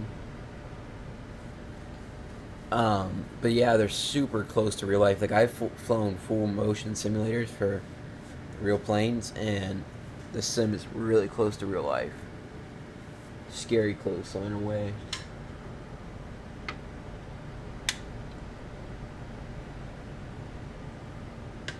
I can't tell what I'm looking at over there. I don't know what that is. It looks like it's a break in the clouds. I was gonna say, are you looking at some nice thunderstorms over there, or what? One second, I'll put a hoodie on. Sorry, cat. It's okay, big girl.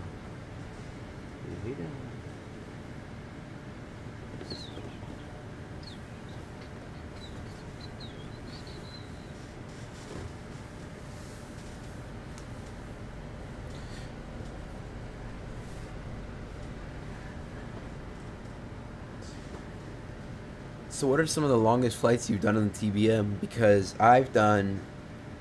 Hold on one second. I've done a couple 6-hour flights on the TBM. 850.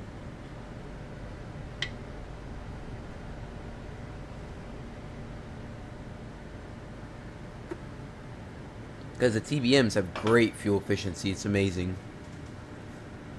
And they're super versatile planes. Like, they can do anything.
Yeah, so the inertial separator, the inertial separator or the inert separator, what it is on the turbine engine, the front of the plane. Pretend like I got a big turbine engine, right? You're gonna have your intakes here and your prop up here. There's gonna be a flap that's gonna cover part of the manifold intake. That is going to restrict your RPMs a little bit and your torque a little bit. What it does is you're going to use it for takeoff. So when you're going for takeoff, you're going to turn it on, and you're going to use it up to about 10,000 feet, or until there's no more moisture, right? Visible moisture. So if you're going through some nasty clouds, keep it on until you're really out of them. But inertial separator is a flap that stops debris and a lot of moisture, excess moisture going in through. Then you should turn it on when you're under 220 knots.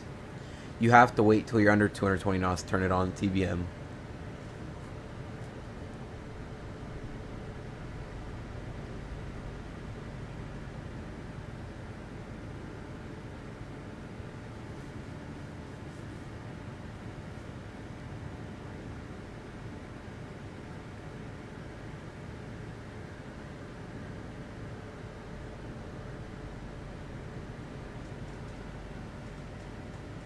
Yeah, your airspeed will increase because the torque of the engine will increase.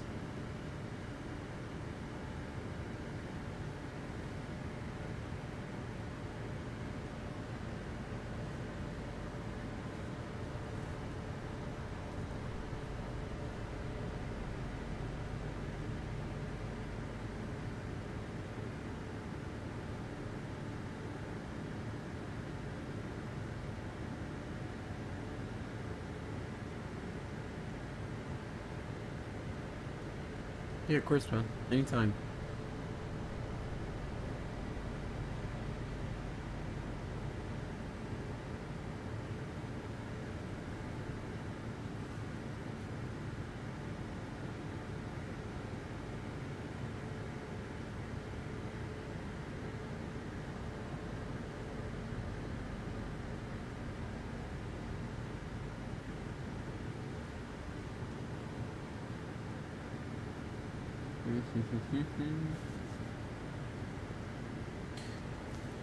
Yeah, that's something that's very specific to the TBM's inertial separator. I don't believe many other planes have that.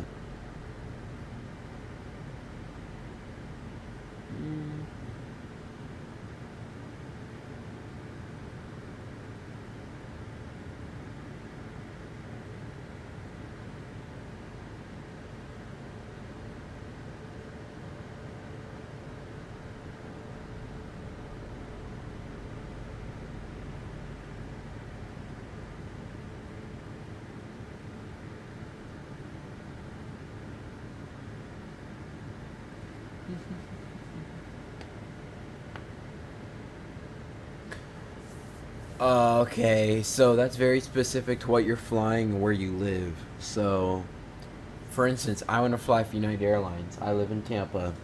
Let's say I get started out flying 737s. Awesome. I'm hubbed out of Newark. If I'm put, there's very many types of schedules. Sometimes they're going to be on reserve, where they have three types of reserve: long call, short call, or I don't know the names, but it's you have 24 hours to get, 36 hours to get there, maybe 24, 12, and then 6 hours to get to the airport, right? Or they may even have one that's 1 hour, right? So that's that's reserve. Then you'll have your scheduled flights, which will go as normal. But if you're flying 777s and you fly across the ocean, you have to wait. It's a mandatory 24 hours before you fly again. If you're going across any oceans, right? You're doing that sort of long type of flights, so you can recover. So you won't be back same day. You're flying RJs, like CRJs, doing 6 flights a day, flying 10 hours. You may end up back at your home. Really just depends on what you fly, and it's kind of up to where you live and your hub. But all airlines operate differently, so.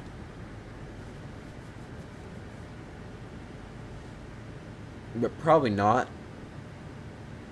nice thing is, airlines pay for your hotels on about, so.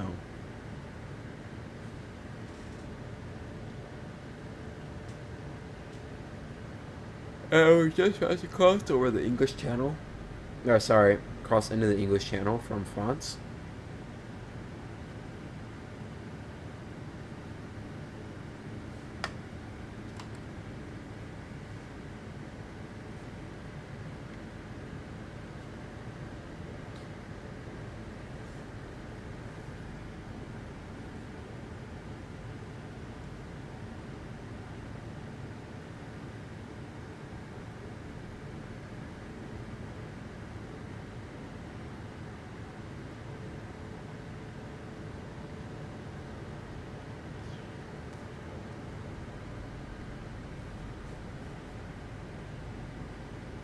Yeah, they do.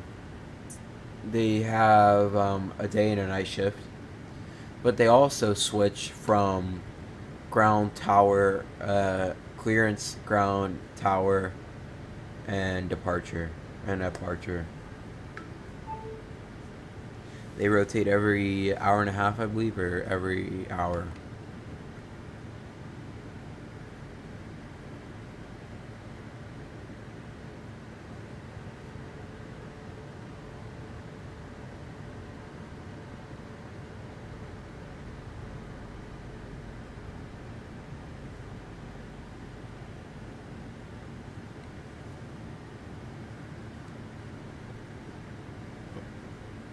ATC's typically home same day because they live where they're working.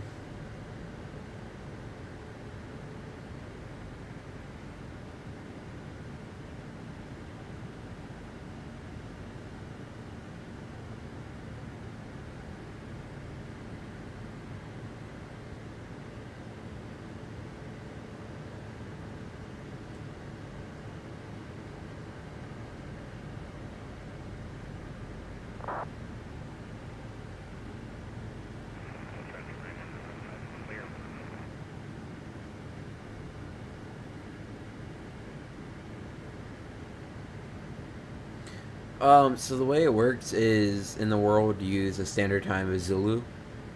So that is actually what in England they call it the Greenwich Mean Time. Everywhere else they call it Zulu time or UTC. It is a standard time zone of the world. Military aviation all uses it. So that is the time zone you see. The 6:28. That's the Zulu time. That is no time zone. That is nothing. It's just straight Zulu.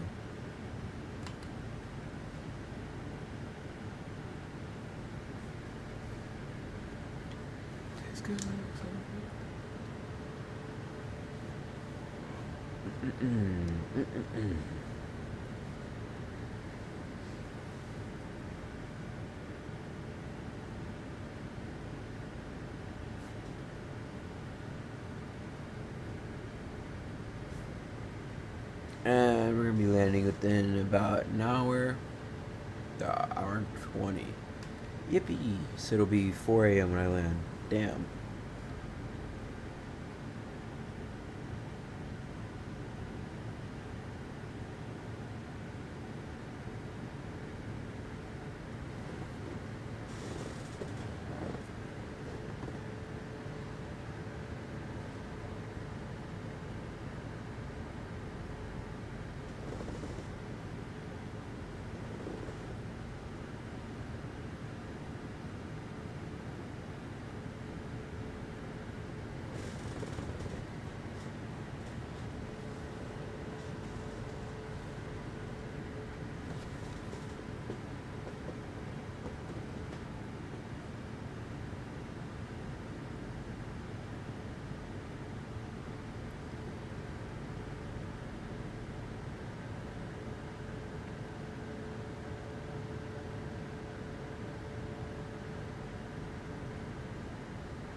Yes, there's no need to change the clocks at all because it's just all standardized.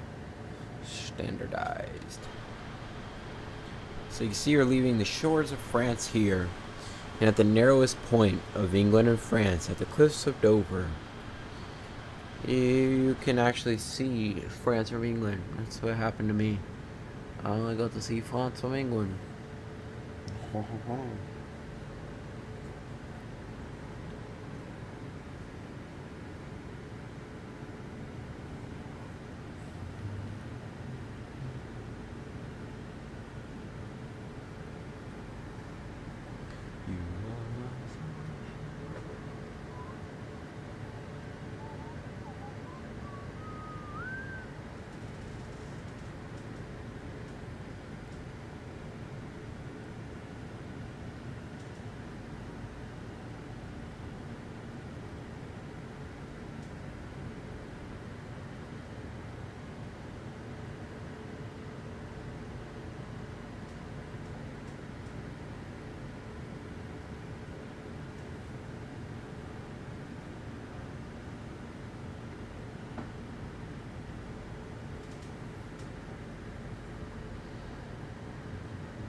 Huh. I think that's just all airlines have different kinds of variations of a plane. So Southwest has the 737-800 H4. That is just their own little personal, since we're crossing over France, I guess you could say, what's the word? Je ne sais quoi, I guess. I don't really know what it means, but see these seats? These are only Ryanair seats. These backrests are only Ryanair. So they just have their own ways of doing it all, and I have to make a little different name for it, but it's still a 737-800. Still performs the same, still acts the same. Just little minor variation. Excuse me, minor variations. Now I want to get to the back of the cockpit so I can show you it.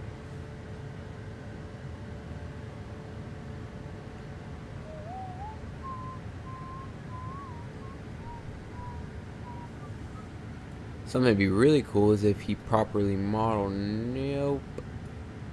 Those should not be movable. They should be solid. Because you're in the emergency exit rows.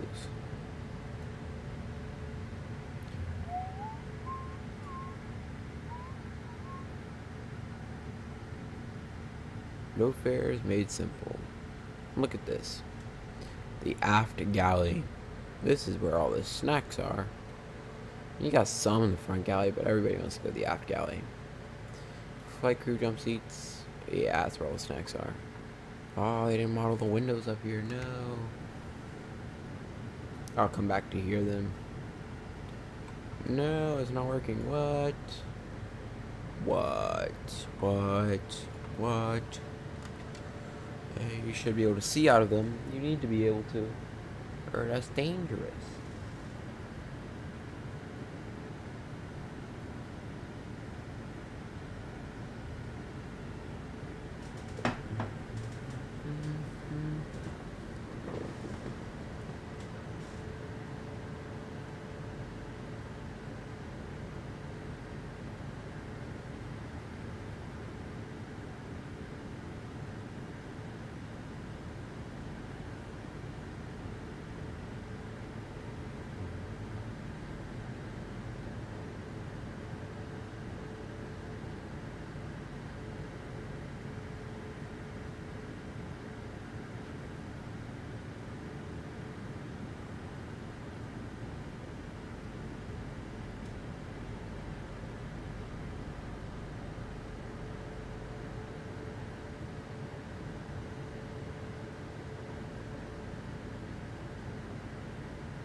That's in Edinburgh. ATC went offline, but it was on Unicom. Yeah. My experience on Unicom, it's boring. There isn't a whole lot going on. Every once in a while, I have to yell at somebody because they get too close to me. But typically, Unicom's fun. You know what I mean? You just hop on. It's nice because you don't have to worry about missing a radio call per se or anything of the nature. You kind of just chill.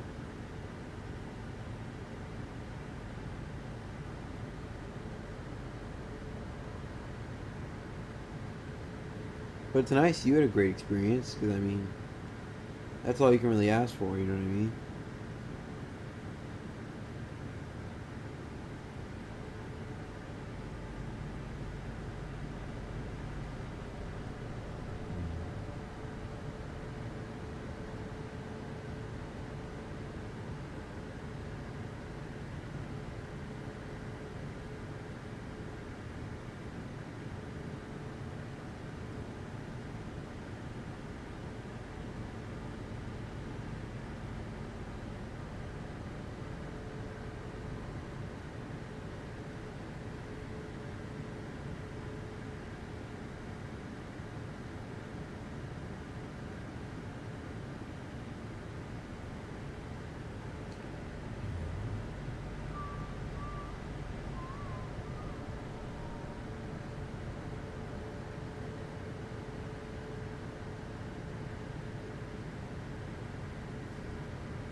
Yeah, that's my biggest issue is some people do not coordinate and they're just farting around. That kind of annoys me because, like, come on, man. Either fly for realism or hop off the network. I mean, and it's nice to, like, every once in a while, I don't know, just talk and, like, hey, chill with other people. But it's not necessary all the time. But it's also not that big of a deal, even if somebody is chatting with somebody else. I don't really care.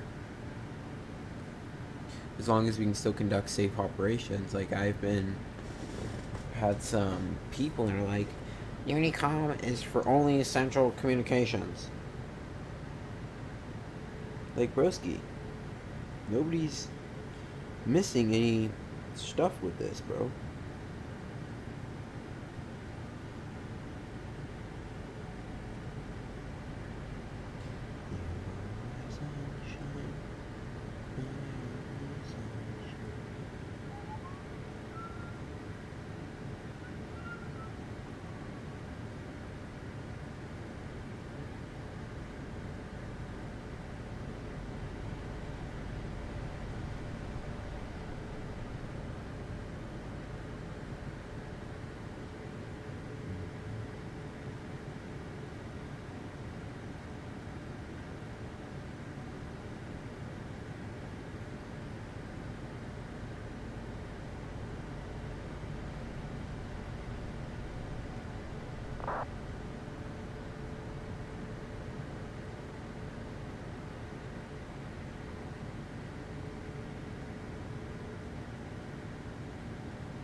would have been better to have more standardized units in aviation.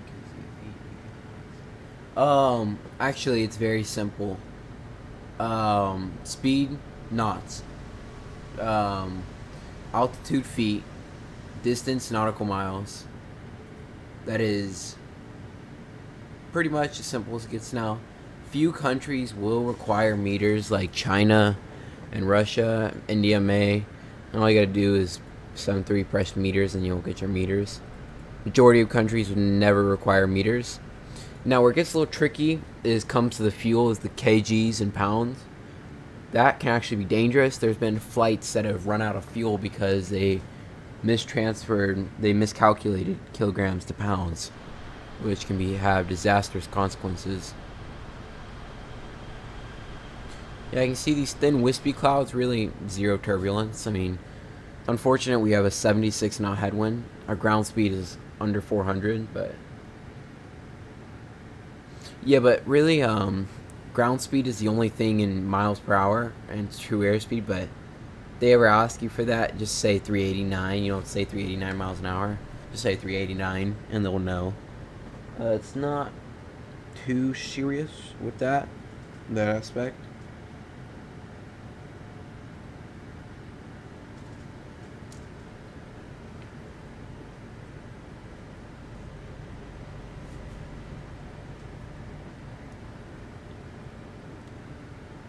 That is very true. Yeah, you Mach for speed. Mach 0.8 though, I mean, Mach's pretty easy. Once you're into the flight levels, you're using Mach. Unless you're in Europe where their flight levels are lower, which you'll be using Mach after 10,000 feet. In the United States of America and Canada, you'll be using Mach after 18,000 feet. Because we have some high mountains, our transition level is 18,000 feet, and your transition level is typically when you switch to Mach. But in Europa, they use Mach at 10,000.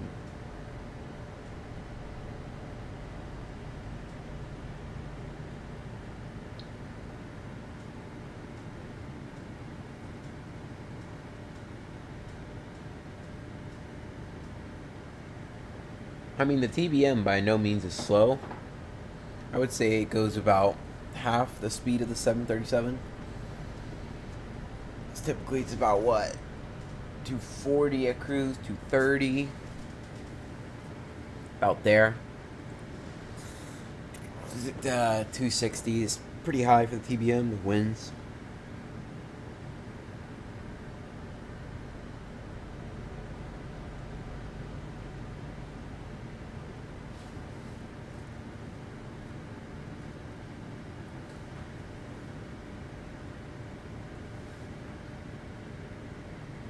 $370, nice at 280. Oh, that's pretty high, yeah.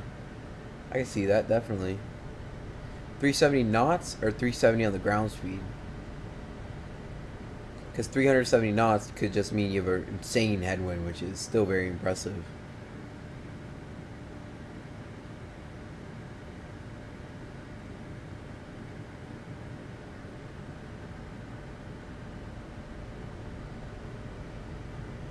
The way the pita tubes work is by up here. Nice, that's crazy. Oh yeah, I guess because I was flying the 850, you're flying the 930. It's got a lot more horsepower. Pita tubes, the way it works is the air rams inside and presses against a film, basically, and that film tells you how much pressure is being pushed against that. Tells you how fast you're going.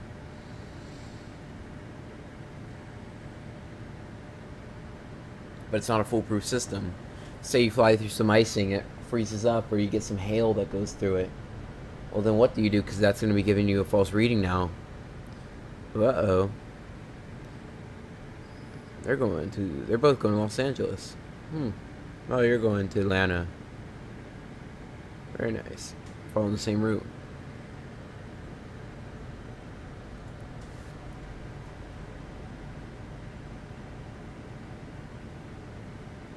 No, they just use conversion rates, like kilograms to pounds is 2.2 kilograms a pound. Sorry, 2.2 pounds a kilogram. So the ground crew will convert it, and then the pilots will check it over to make sure it's fine. And they just got to do the conversions right, which they typically do. Very rare to screw it up. Actually, I think there's only 2 instances where I think that they have. But a great instance is one of the space shuttles ran out of fuel, almost blew up because they used the wrong. Sorry, no, a unmanned probe going to the moon crashed into the moon because they used kilograms instead of pounds. So you can see we're still over the English Channel. It's pretty wide over here. It's about 100 miles, and with 150.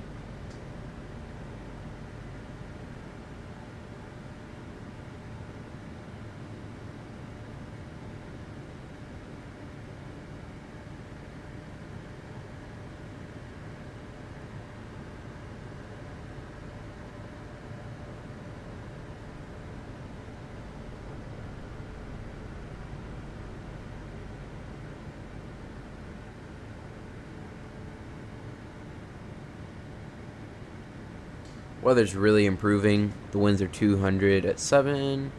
Visibility is a few clouds at 1,000 feet. Sorry, 10,000. Hold on. I'm confused. Yeah, sorry. 1,000 feet. Broken at 1,400. Broken at 3,000. Awesome sauce.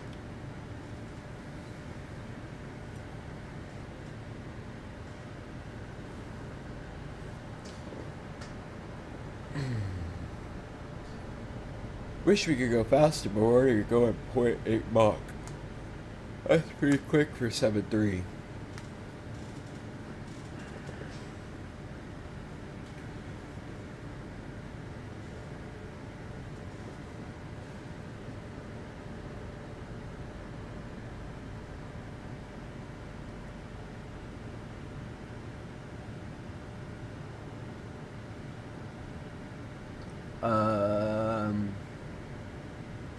Supposed to slow down during descent. Yeah, kind of both.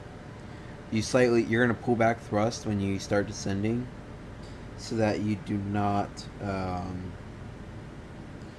you do not overspeed. You don't overspeed the plane, but also what you don't overspeed, but also there's a saying called pitch for speed, power for altitude, and what that's referring to is you use your thrust as your altitude and you're only pitching for speed, which in the airliners isn't really as true, but it's really prevalent in the Cessnas and small planes. But yeah.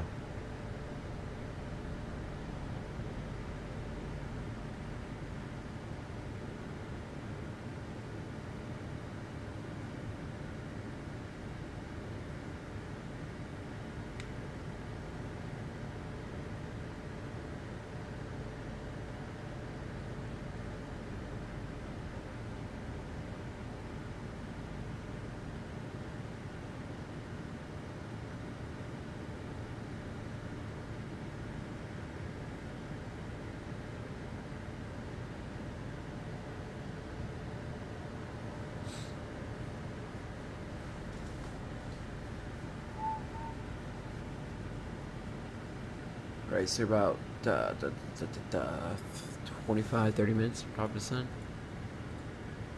TOD. Yeah, 30.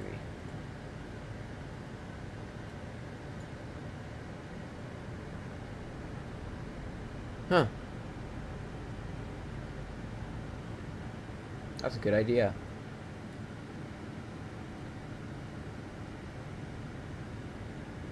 Yeah, you're right. Let me change that. Oopsie, didn't mean to do that.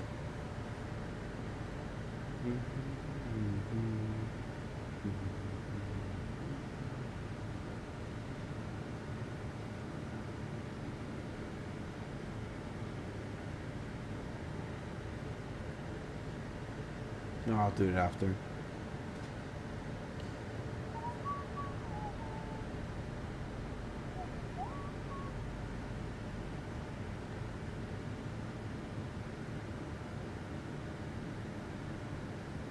Yeah, I'm excited. By the time I wake up, I should have about 10 followers, 10 subscribers now.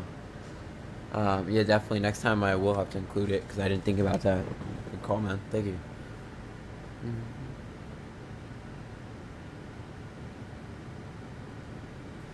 But yeah.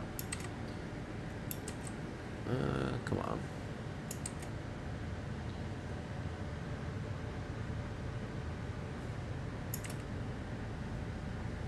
Mainland England.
Yeah, I was really surprised by that. I've never gotten views like that in any video ever posted.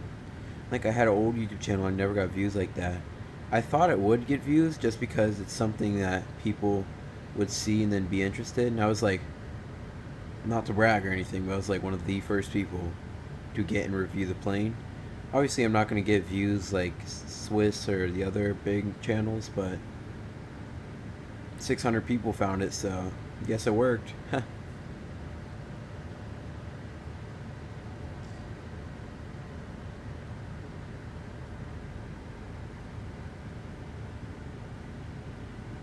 My main goal isn't really to get views, it's just I want to build a cool community where even if it's just 30 people, that'd be tight.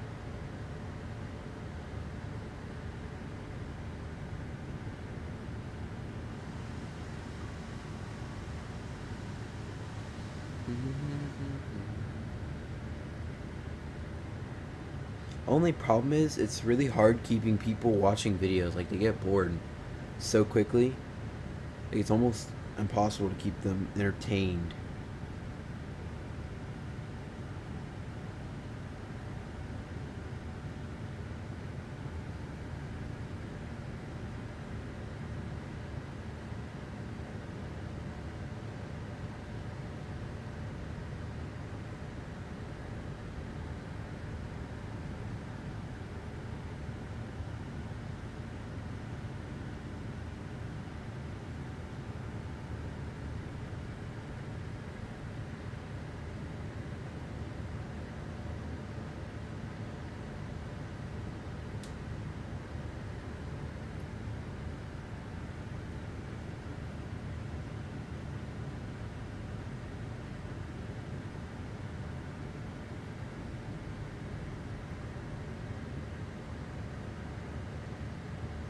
Yeah, it does suck.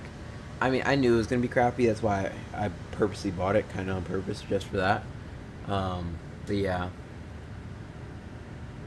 yep. Over England. Yeah, a lot of streamers do cringy stuff, like you said. That's why I'm not a big fan of like Swiss 101 or whatever his name is. I mean, no hate to the guy. It's just I don't find his content very insightful or enjoying. Because, like you said, it's just kind of cringy. I mean, like, obviously he's trying to make money and it's his living, but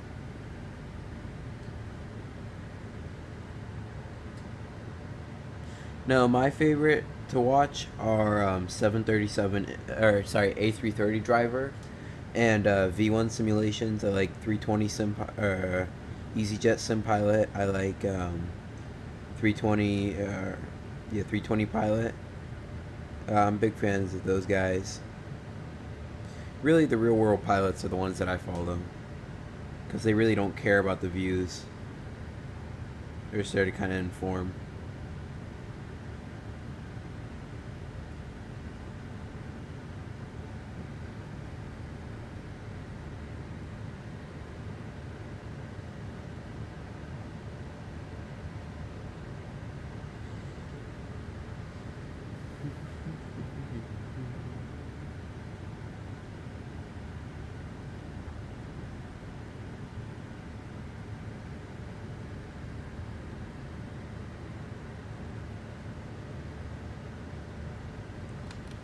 Back in the cockpit we go. Access data, I know. Alright, coming down better. Couple minutes, I'm gonna start the preliminary cockpit preparations. Still pretty far out though, so.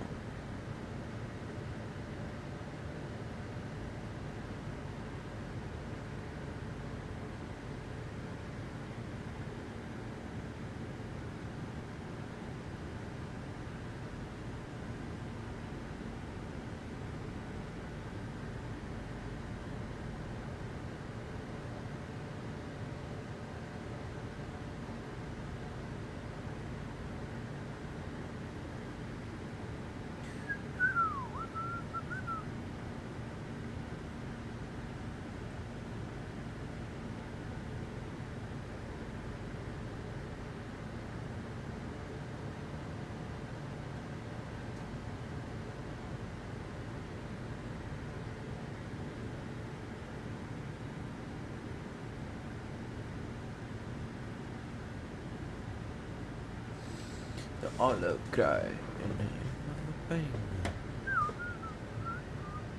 Yeah, I try not to do stuff like they do just because, like, if I really wanted to go for views, I would start flying a bunch of different planes and, like, doing whatever's trendy, and I'm just not.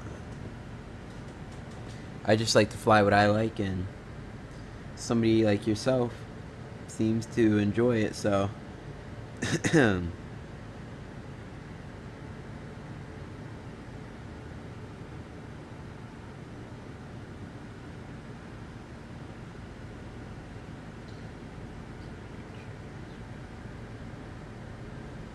Keep your chat history on, it helps you. Alright. I think my chat history is on. I think I have it on. I'll check after though. But yeah, I definitely think my chat history is on.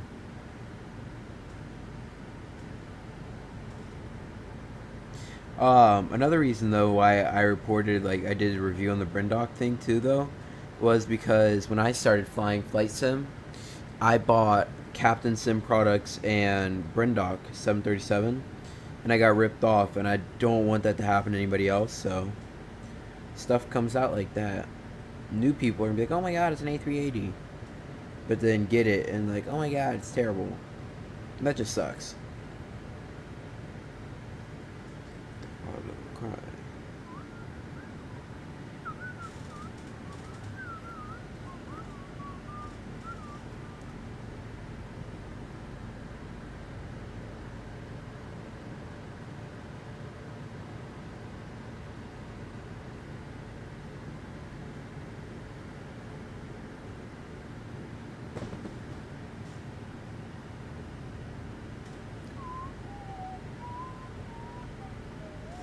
Alrighty, let me check then, because they should have been on. I don't mess with settings much. I'll turn that on. Let me go,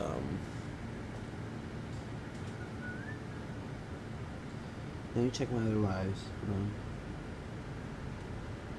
Yeah, weird.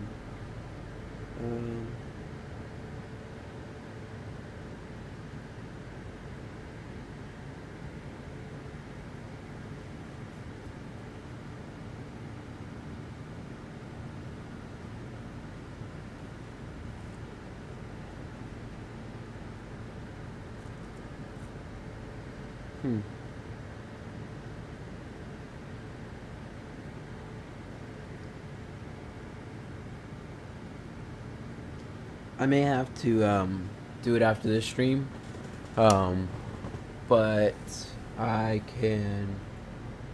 Yeah, I may have to do it after the stream, but I'm looking. Yeah, I have to. Damn it! I've got to restart it to do it. Alrighty, about 20 minutes to our landing, and altimeter is just reset to 1022.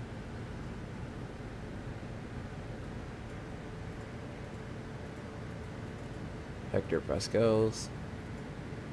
Alrighty, so for our approach, we should be landing at 3.8 tons, or 4.8, perfect. Okay, we get a 5 knot crosswind, 5 knot headwind, perfect. keep 130.47 in.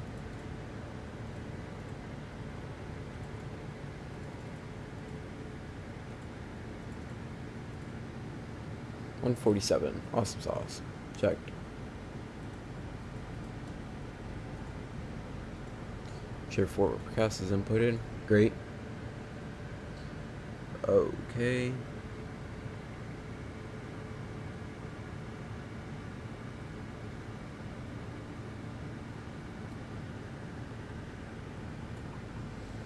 Alright, so we're getting on Bagso,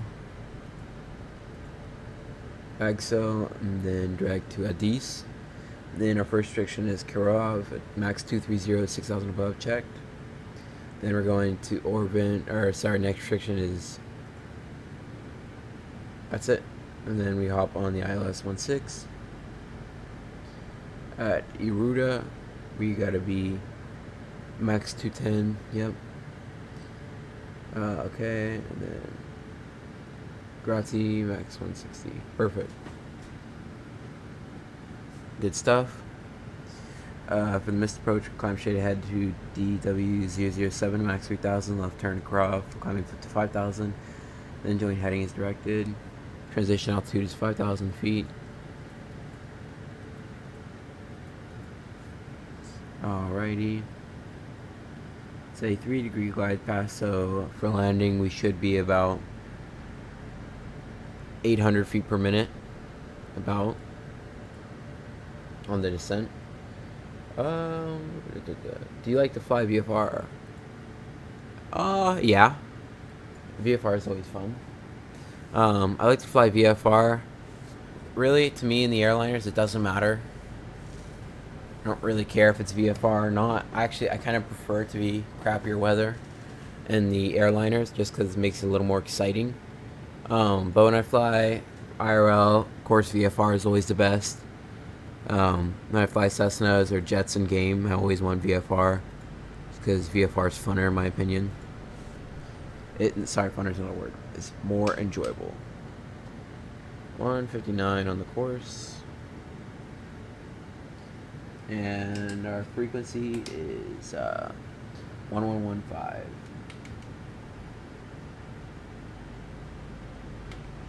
1115, 159.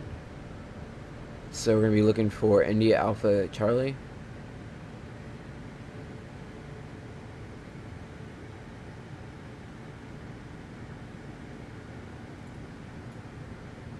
Huh. Really? That's cool. Currently over pretty much the middle of England right now.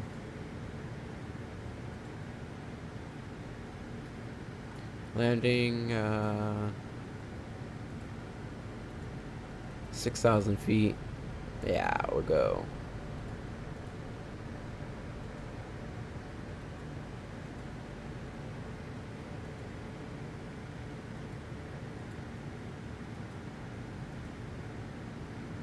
Now I'll just go 30 max auto. Cool. No, you know what? We'll have plenty of room. If we do auto brake 3, you just can't float her. If we float it, we'll go around.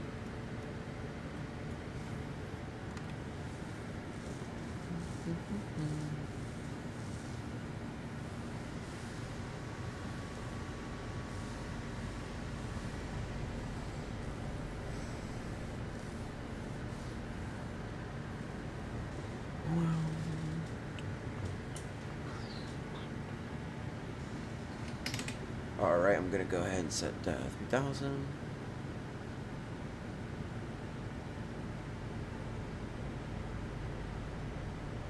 Alrighty, recall 250.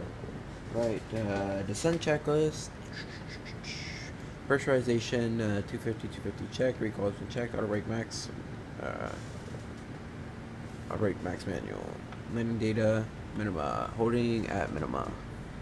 We are ILS ABC 417. Cool. Let's sit here for a minute.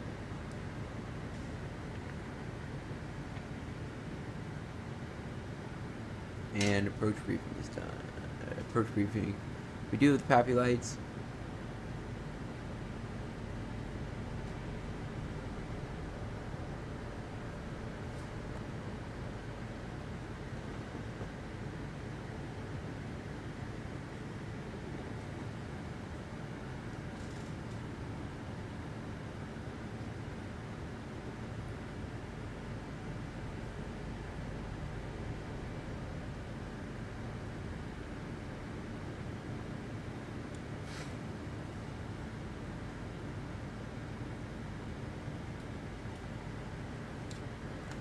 Alrighty tighty.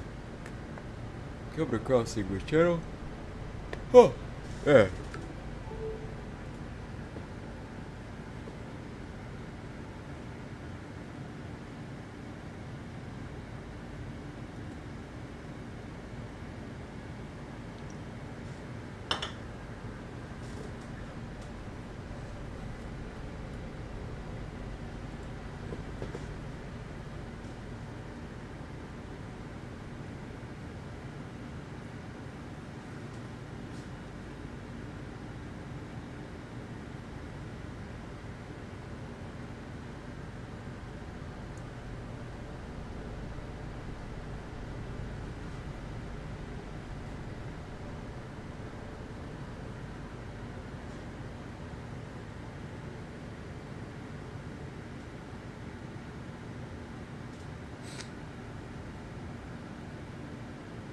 Yeah.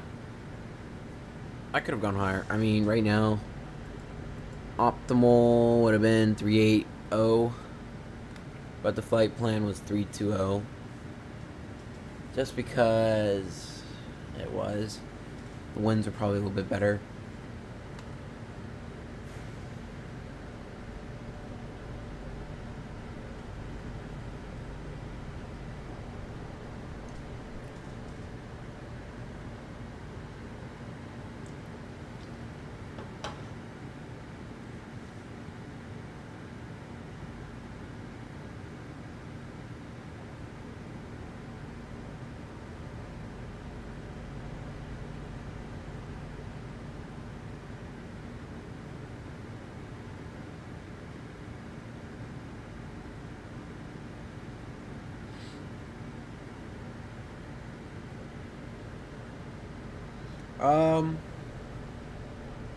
So when you're heading westbound, it picks, first of all, when you're VFR, IFR, doesn't matter. When you're heading westbound, you're flying at an even altitude. When you're flying eastbound, you're going to be at an odd altitude. Second of all, part of it's political. Third of all, what's easiest to do on takeoff, and I mean, they didn't want to step climbing up all the way, which when you fly the big planes a lot of the time happens, unless it's 787 with these huge wings. You do a step climb to where you climb up a little bit and stop, a little bit and stop, a little bit more until you get to your final altitude. I'm cruising at 320. Yeah, SemBrief picks what is going to save you the most fuel, B, the most time is what they pick. Because time is money, and money is time.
I'm gonna go to sleep after this flight.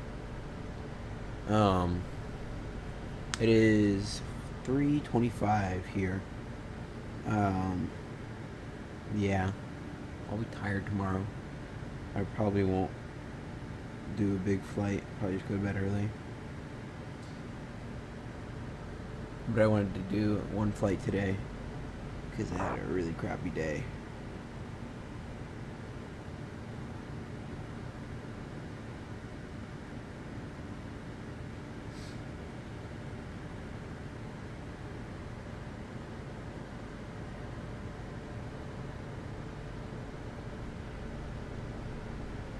Alrighty, about 5 minutes to our descent. We're going to go ahead and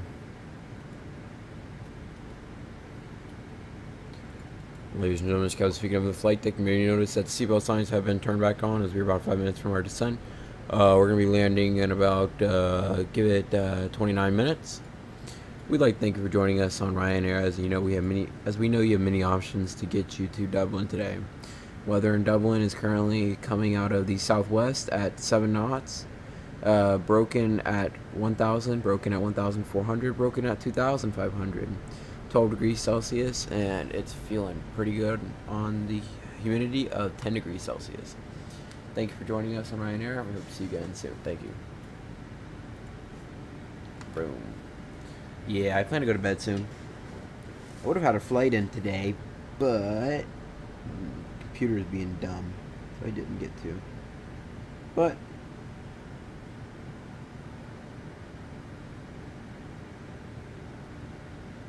see, I've been up for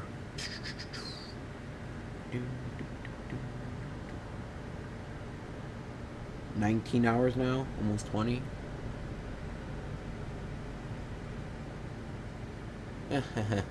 Yeah, I was. I gotta work on it a little bit. Thankfully at the airlines, they won't let me do it yet, so they're like, no, we got somebody better do this. Captain will make the announcements, not me. But I mean, some of the American carriers, they get a little bit specific with their announcements. Well, weather is blah, blah, blah. I just gotta stop talking about the pressure. Nobody cares about the humidity. Or, they care about the humidity, they don't care about the pressure.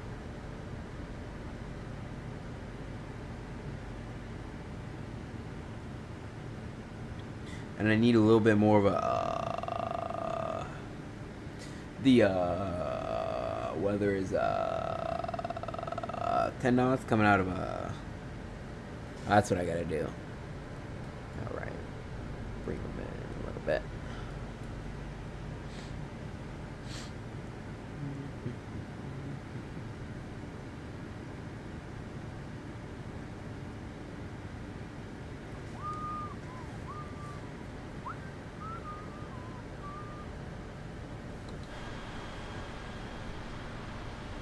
Look at that cloud layer. That's going to be turbulent coming through. That is all thunderstorm.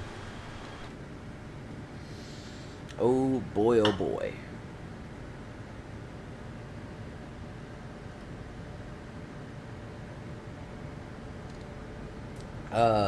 So I'm 14 in America.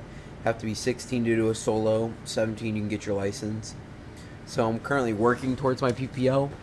So I plan to get it when I turn 17. Then I can start flying. Then I'm going to get my instrument rating. Then I can get my multi-engine rating. Then after that, I can get my instructor license. Then I'm going to get my CFII, Certified Flight Instrument Instructor. Top dog instructor. It's the hardest license you ever get. Then I will work somewhere to get 250 hours to get my commercial license. Then I will continue to work there. Well, I'd have to fly around, then get 250 hours. Find somewhere to work, because after 250 hours, you can be paid, because it's a commercial pilot's license in America. And then I can keep working until I get 1,500 hours in flight. Then I'm going off to the airlines.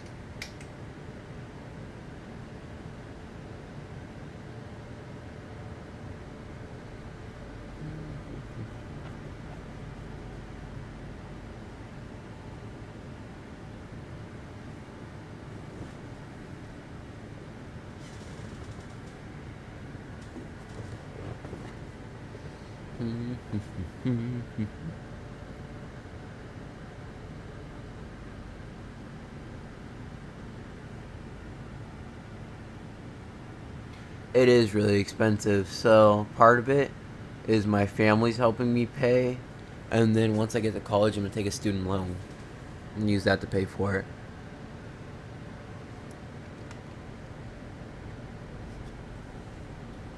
Because I'm going to join a real flight school, like super expensive flight school, to get me the rest of my stuff. So I'd use a student loan to get that, and that would allow me to pay it off reasonably. Reasonable-ish. That's a better way to say that. Right, let's go ahead and enter the fixes. We got Eidw 25. 5 miles. 10. Awesome possum.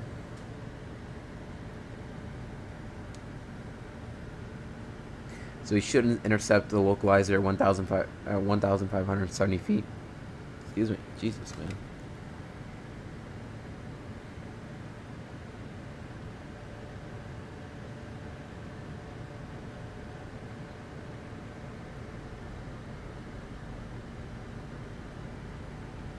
Now I'm going to be ready to catch a speed brake arm. I'm going to be ready to catch it in case it wants to overspeed. Because that would not be cool. Let's see what speed we're going to send at. 304. Yeah, let's see what 304 looks like. See, thrust coming back. And easy there, cowboy. Speed brakes deployed. Gets a little overzealous at the start. I'm putting speed brakes out so that I don't overspeed the aircraft.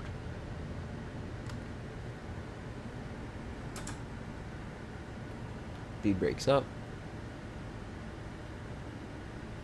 And we are landing in 29 minutes.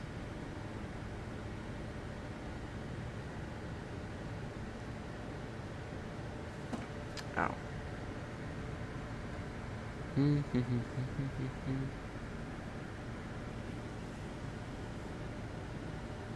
Dublin. Dublin. Dublin, Dublin, Dublin.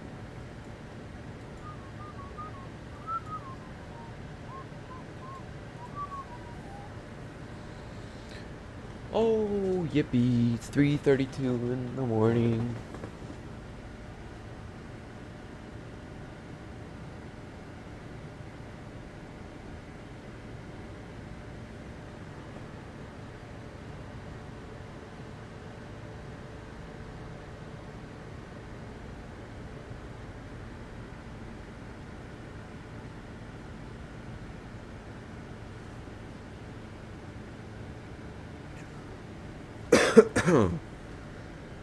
See, where does Ryanair park in Dublin?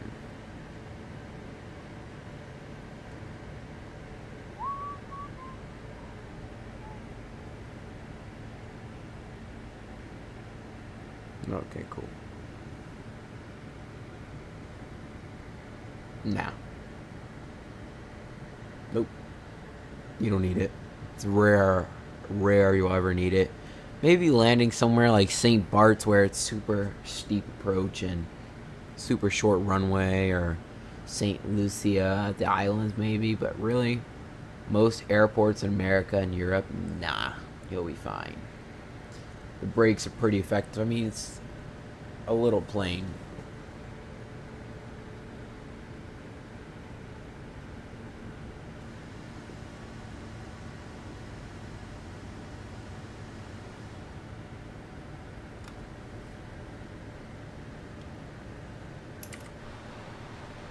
Oh wow, man. Yeah. You'll probably need that. I want to fly into Lukla one day. Let's see what temperature outside. -12. Alright.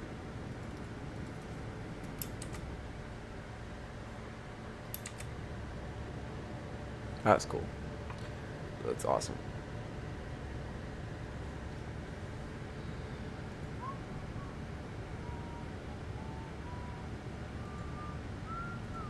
That's why I keep my clouds in ultra, so they look extra sharp. Because I love sharp clouds.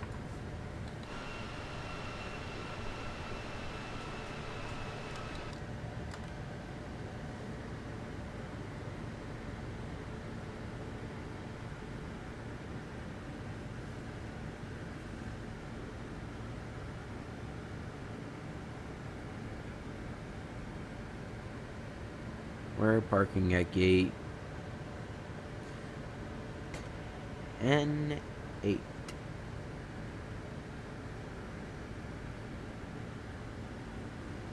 It's definitely going to be a little bit more of a challenging runway to land on.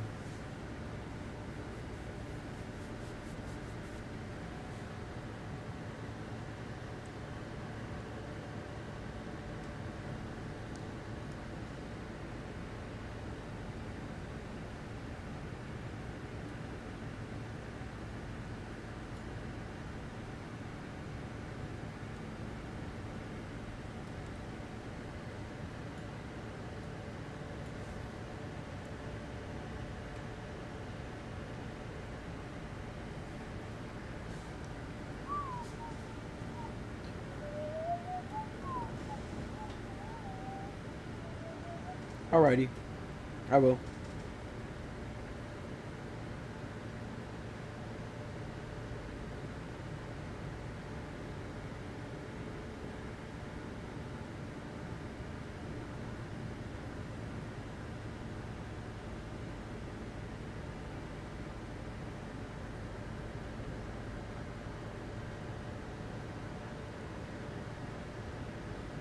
Absolutely, I will. I will definitely go through it and show you.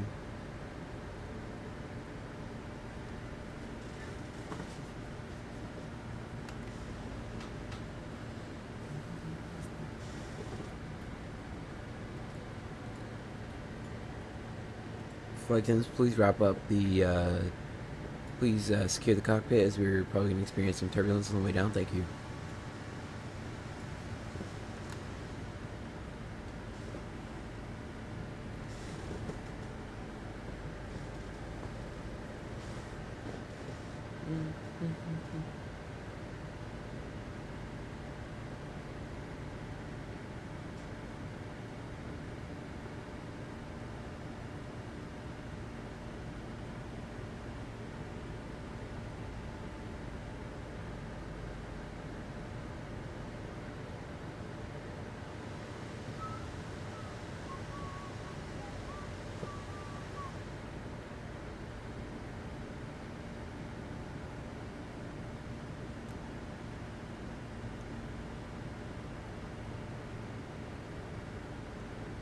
Yeah.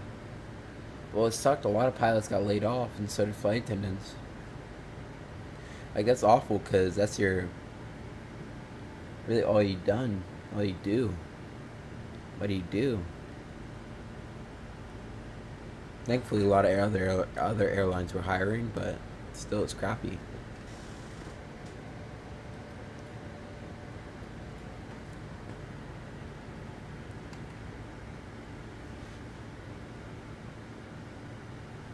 Alright, I'll be right back in this restroom.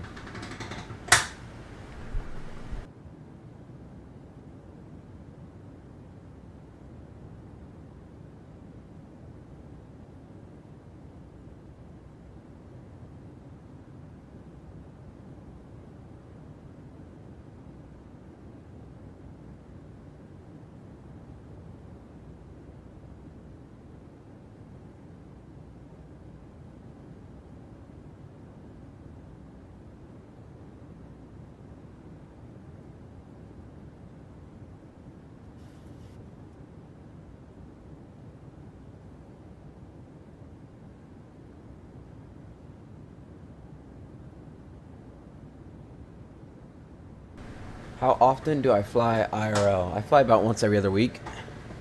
I have 10.3 hours. Once every other week.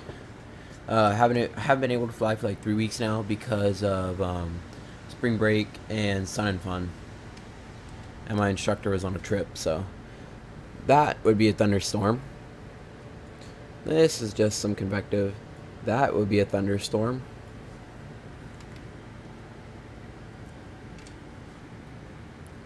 And that could be the start to one over there. Yeah. Anyways, it's beautiful. There we go. That's the shot.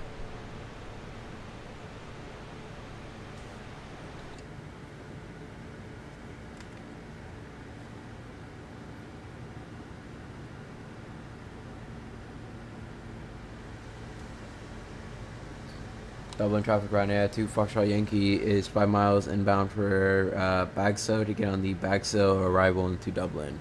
Dublin traffic. Or should I do my Irish accent? Dublin traffic. No, that's not good. Up the turn, Dublin traffic. No, that's not good. That's bad.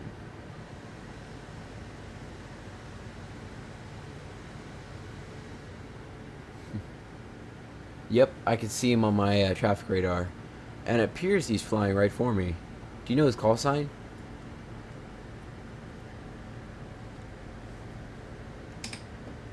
Departing traffic from Dublin. Just want to confirm you're not going to hit me, right?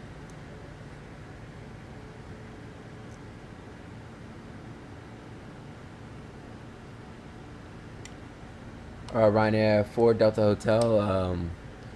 You're staying on that present heading, right? Looks like you're turning. Never mind. Thank you. Thank you so much. Yeah. I had no clue what his call sign was. I'm like, buddy, are you gonna hit me? What are you doing here? Take seats for landing. Right, stereo cockpit.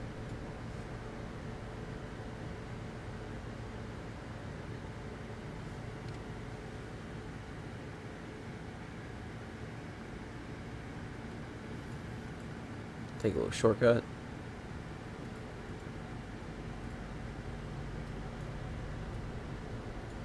Yeah, on the MFD actually. Yes, sir. You can see him right there.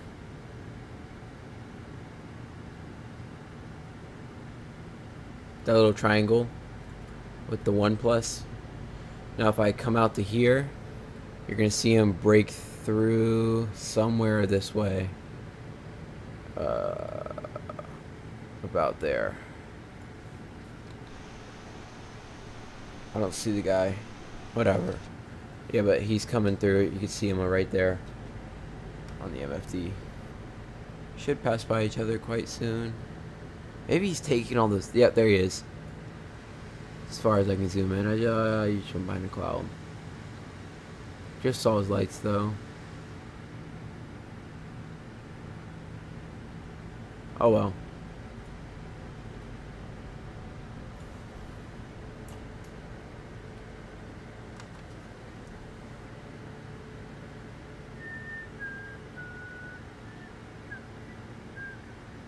We're taking a little shortcut because that's probably what they were going to do to me in real life. Pause.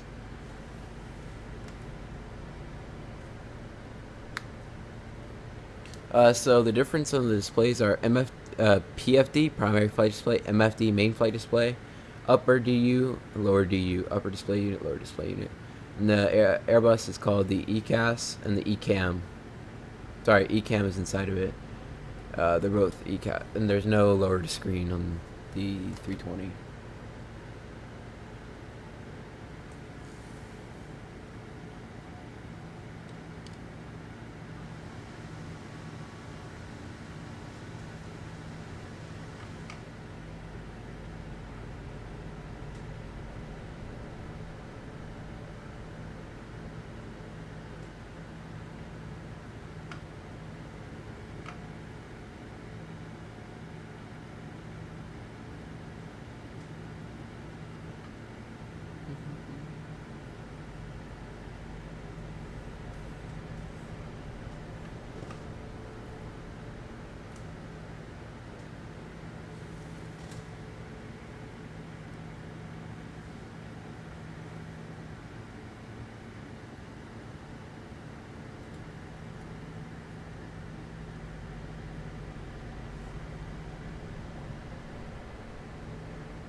Yeah, that's all you need. And then I'll help you with the rest once another day, maybe tomorrow, or if not tomorrow, Saturday. Yep, and then we can fly together on a TBM 930.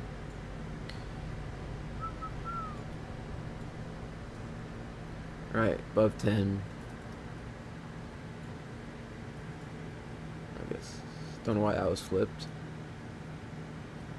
So weird. Must have hit it by accident again.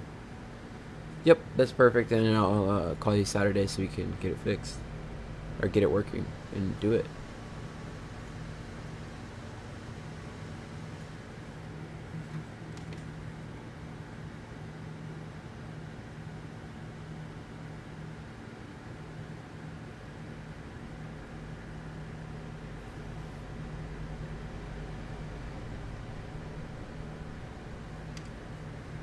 Alright, manual speed.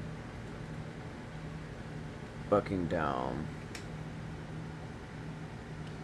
200.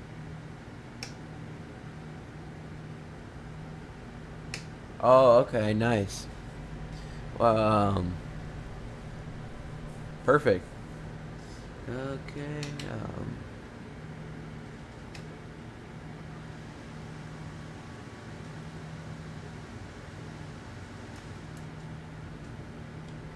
So on the 737, you have what's called the VSD, vertical situation display. It's on most Boeings. See this green dot? It's gonna tell me when I'm gonna reach my speed. I want to reach my speed a little bit before Aruda, so I'm gonna keep adding speed brake until I hit flight detent, and boom, just like that, coming down. Once it gets under 220, we're gonna go flap 1.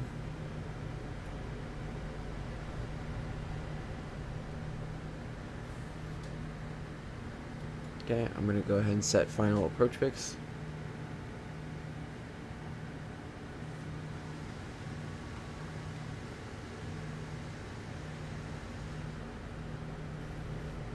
Flap 1, speed check, flap 1. Flap 1.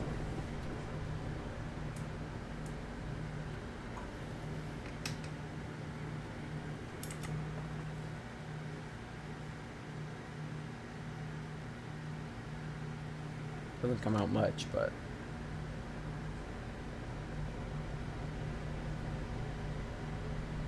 alright, got contact with the ground. Prepare for landing.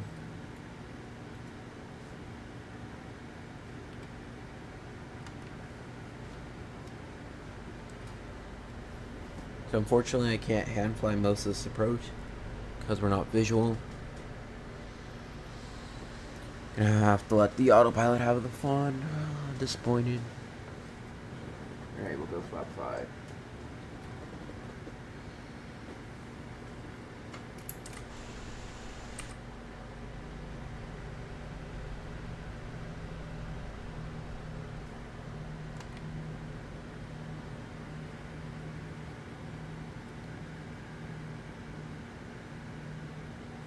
And about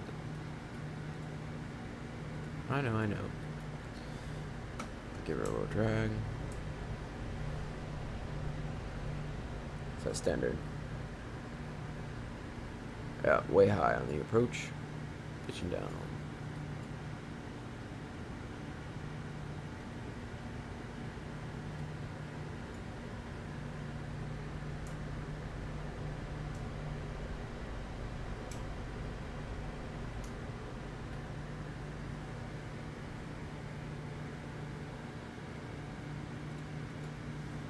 One 1022, 1022, set and checked.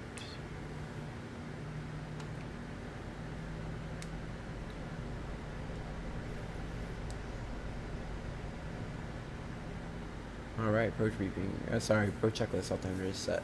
Approach briefing complete. Dublin traffic, Ryanair 2 Foxtrot Yankee is turning for the final for runway 16, Dublin traffic.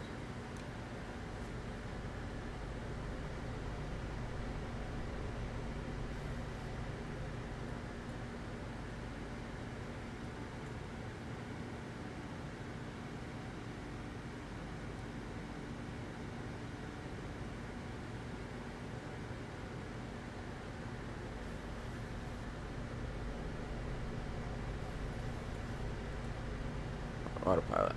Sorry, approach mode.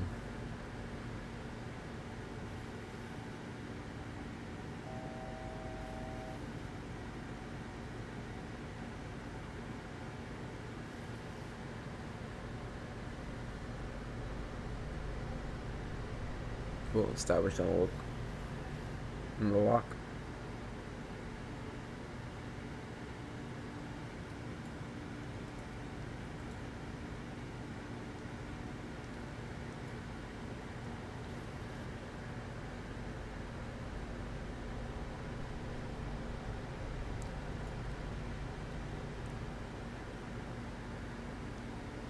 Alright, so Command A, Command B.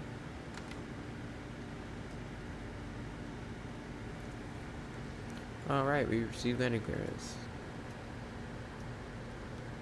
I should have had that off a while ago, but whatever.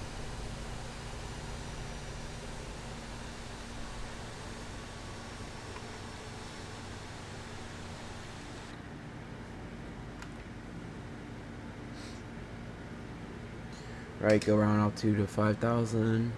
Gonna get dialed in. 5,000 set and checked. Boom. 24 knot right crosswind. Should die down to a 210 right crosswind of about 6 knots. 6 to 10 knots. Checked.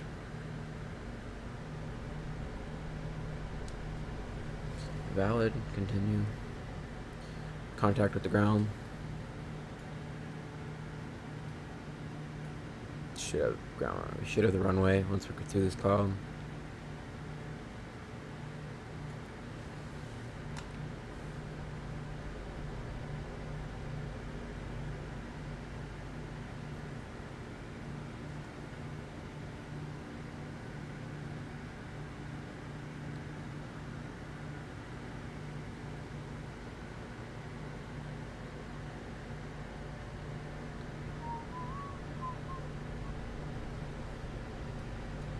A little lag.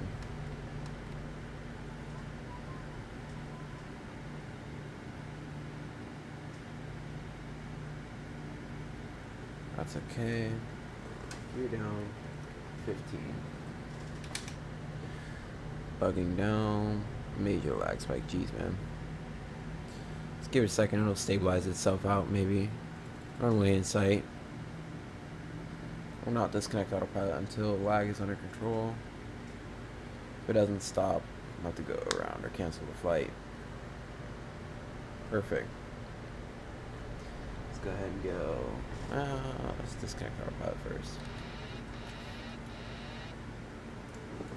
30s. Check out 30.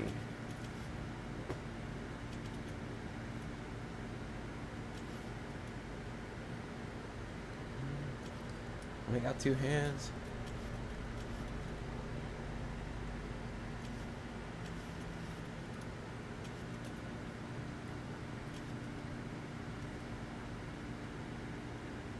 Alright, pretty good. Okay.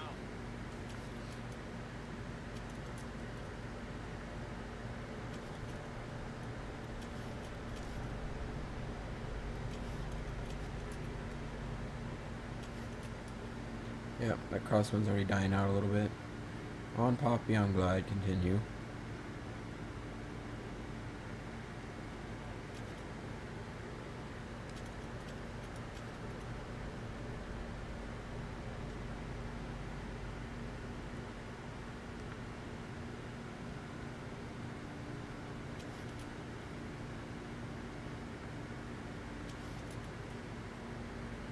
Getting a little high on speed, correcting.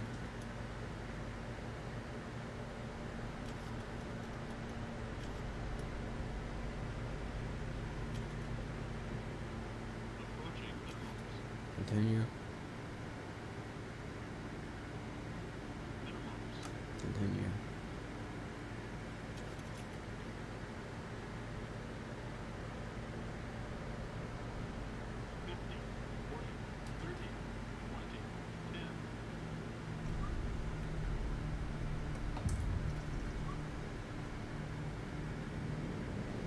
Okay, speed brake up, reverse normal. 85, auto brake disconnect. Reverse normal. Clear left.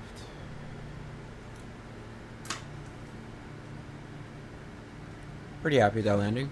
A little turbulent coming down in, but that was just the winds. Yeah, it's pretty good. Ups up, clear left, clear right. Dublin traffic, Ryanair 2 Foxtrot Yankee is clear of runway 16 at Mike 1, to be taxiing to the gates at Dublin traffic. We said we're going to take 10 left.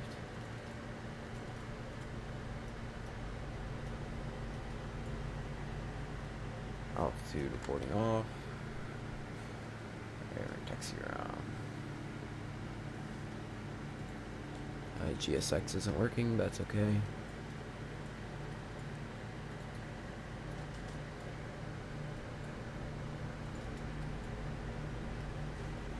Start an APU.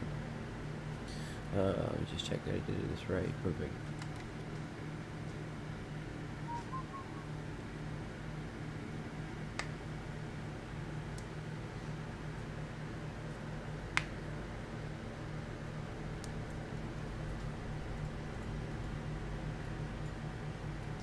Righty, flaps are up, no lights. Speed brakes up, everything's up, perfect.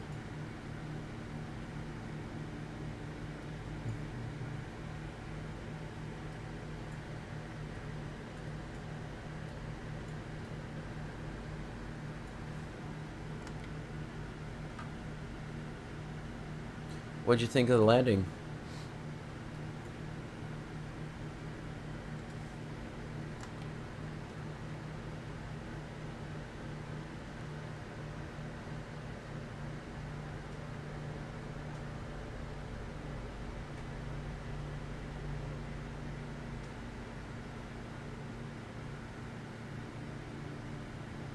Alright, don't know where the center line went. Whatever.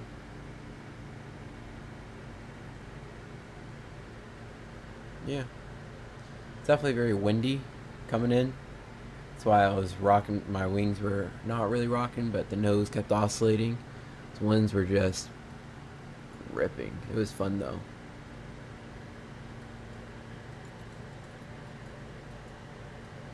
Cool. Yeah. Well, it's because they're just they're like St. Martin. They're islands. Difference is St. Martin has a big mountain over it, so you get some mountainous turbulence, but the sea helps disperse that. With here, it's just big and flat, so I mean, and you're just a big island floating in the ocean, so of course you're gonna get some pretty good winds. But you know what? That's always part of the fun.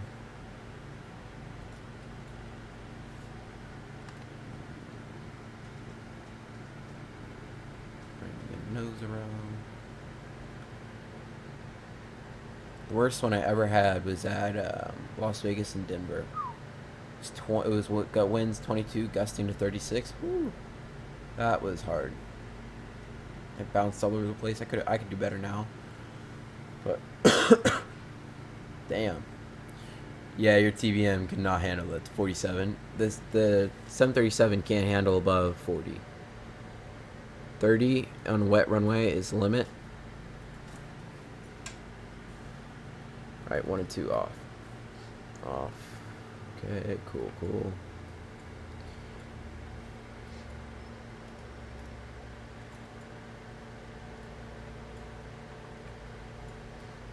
Come to here. Watch the engines come down.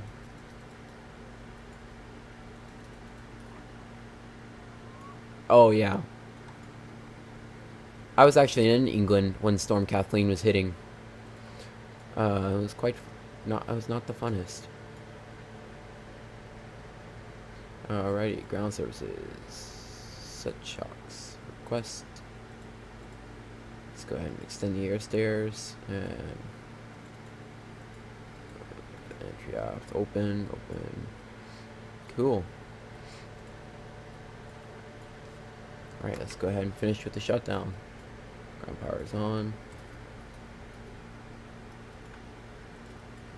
Oh, I should have turned that off a little bit earlier, but it's okay. Since they don't have any ground crew, it doesn't really matter. Boom, just like that, you're done. Very nice. Alrighty, I will show you my graphic settings now.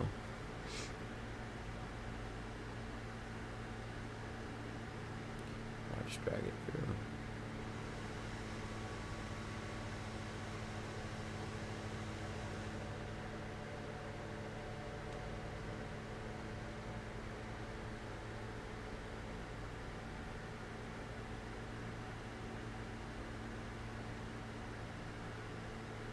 Perfect. Is that good?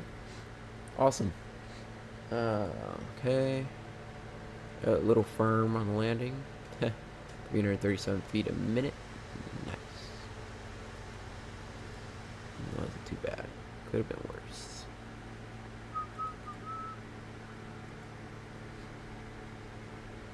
It's a proper landing. Okay, a little bit early. 180 feet early. I was not 4 feet off left, but okay. Yeah, it was great stream. Thanks for coming. Thanks so much. See you later.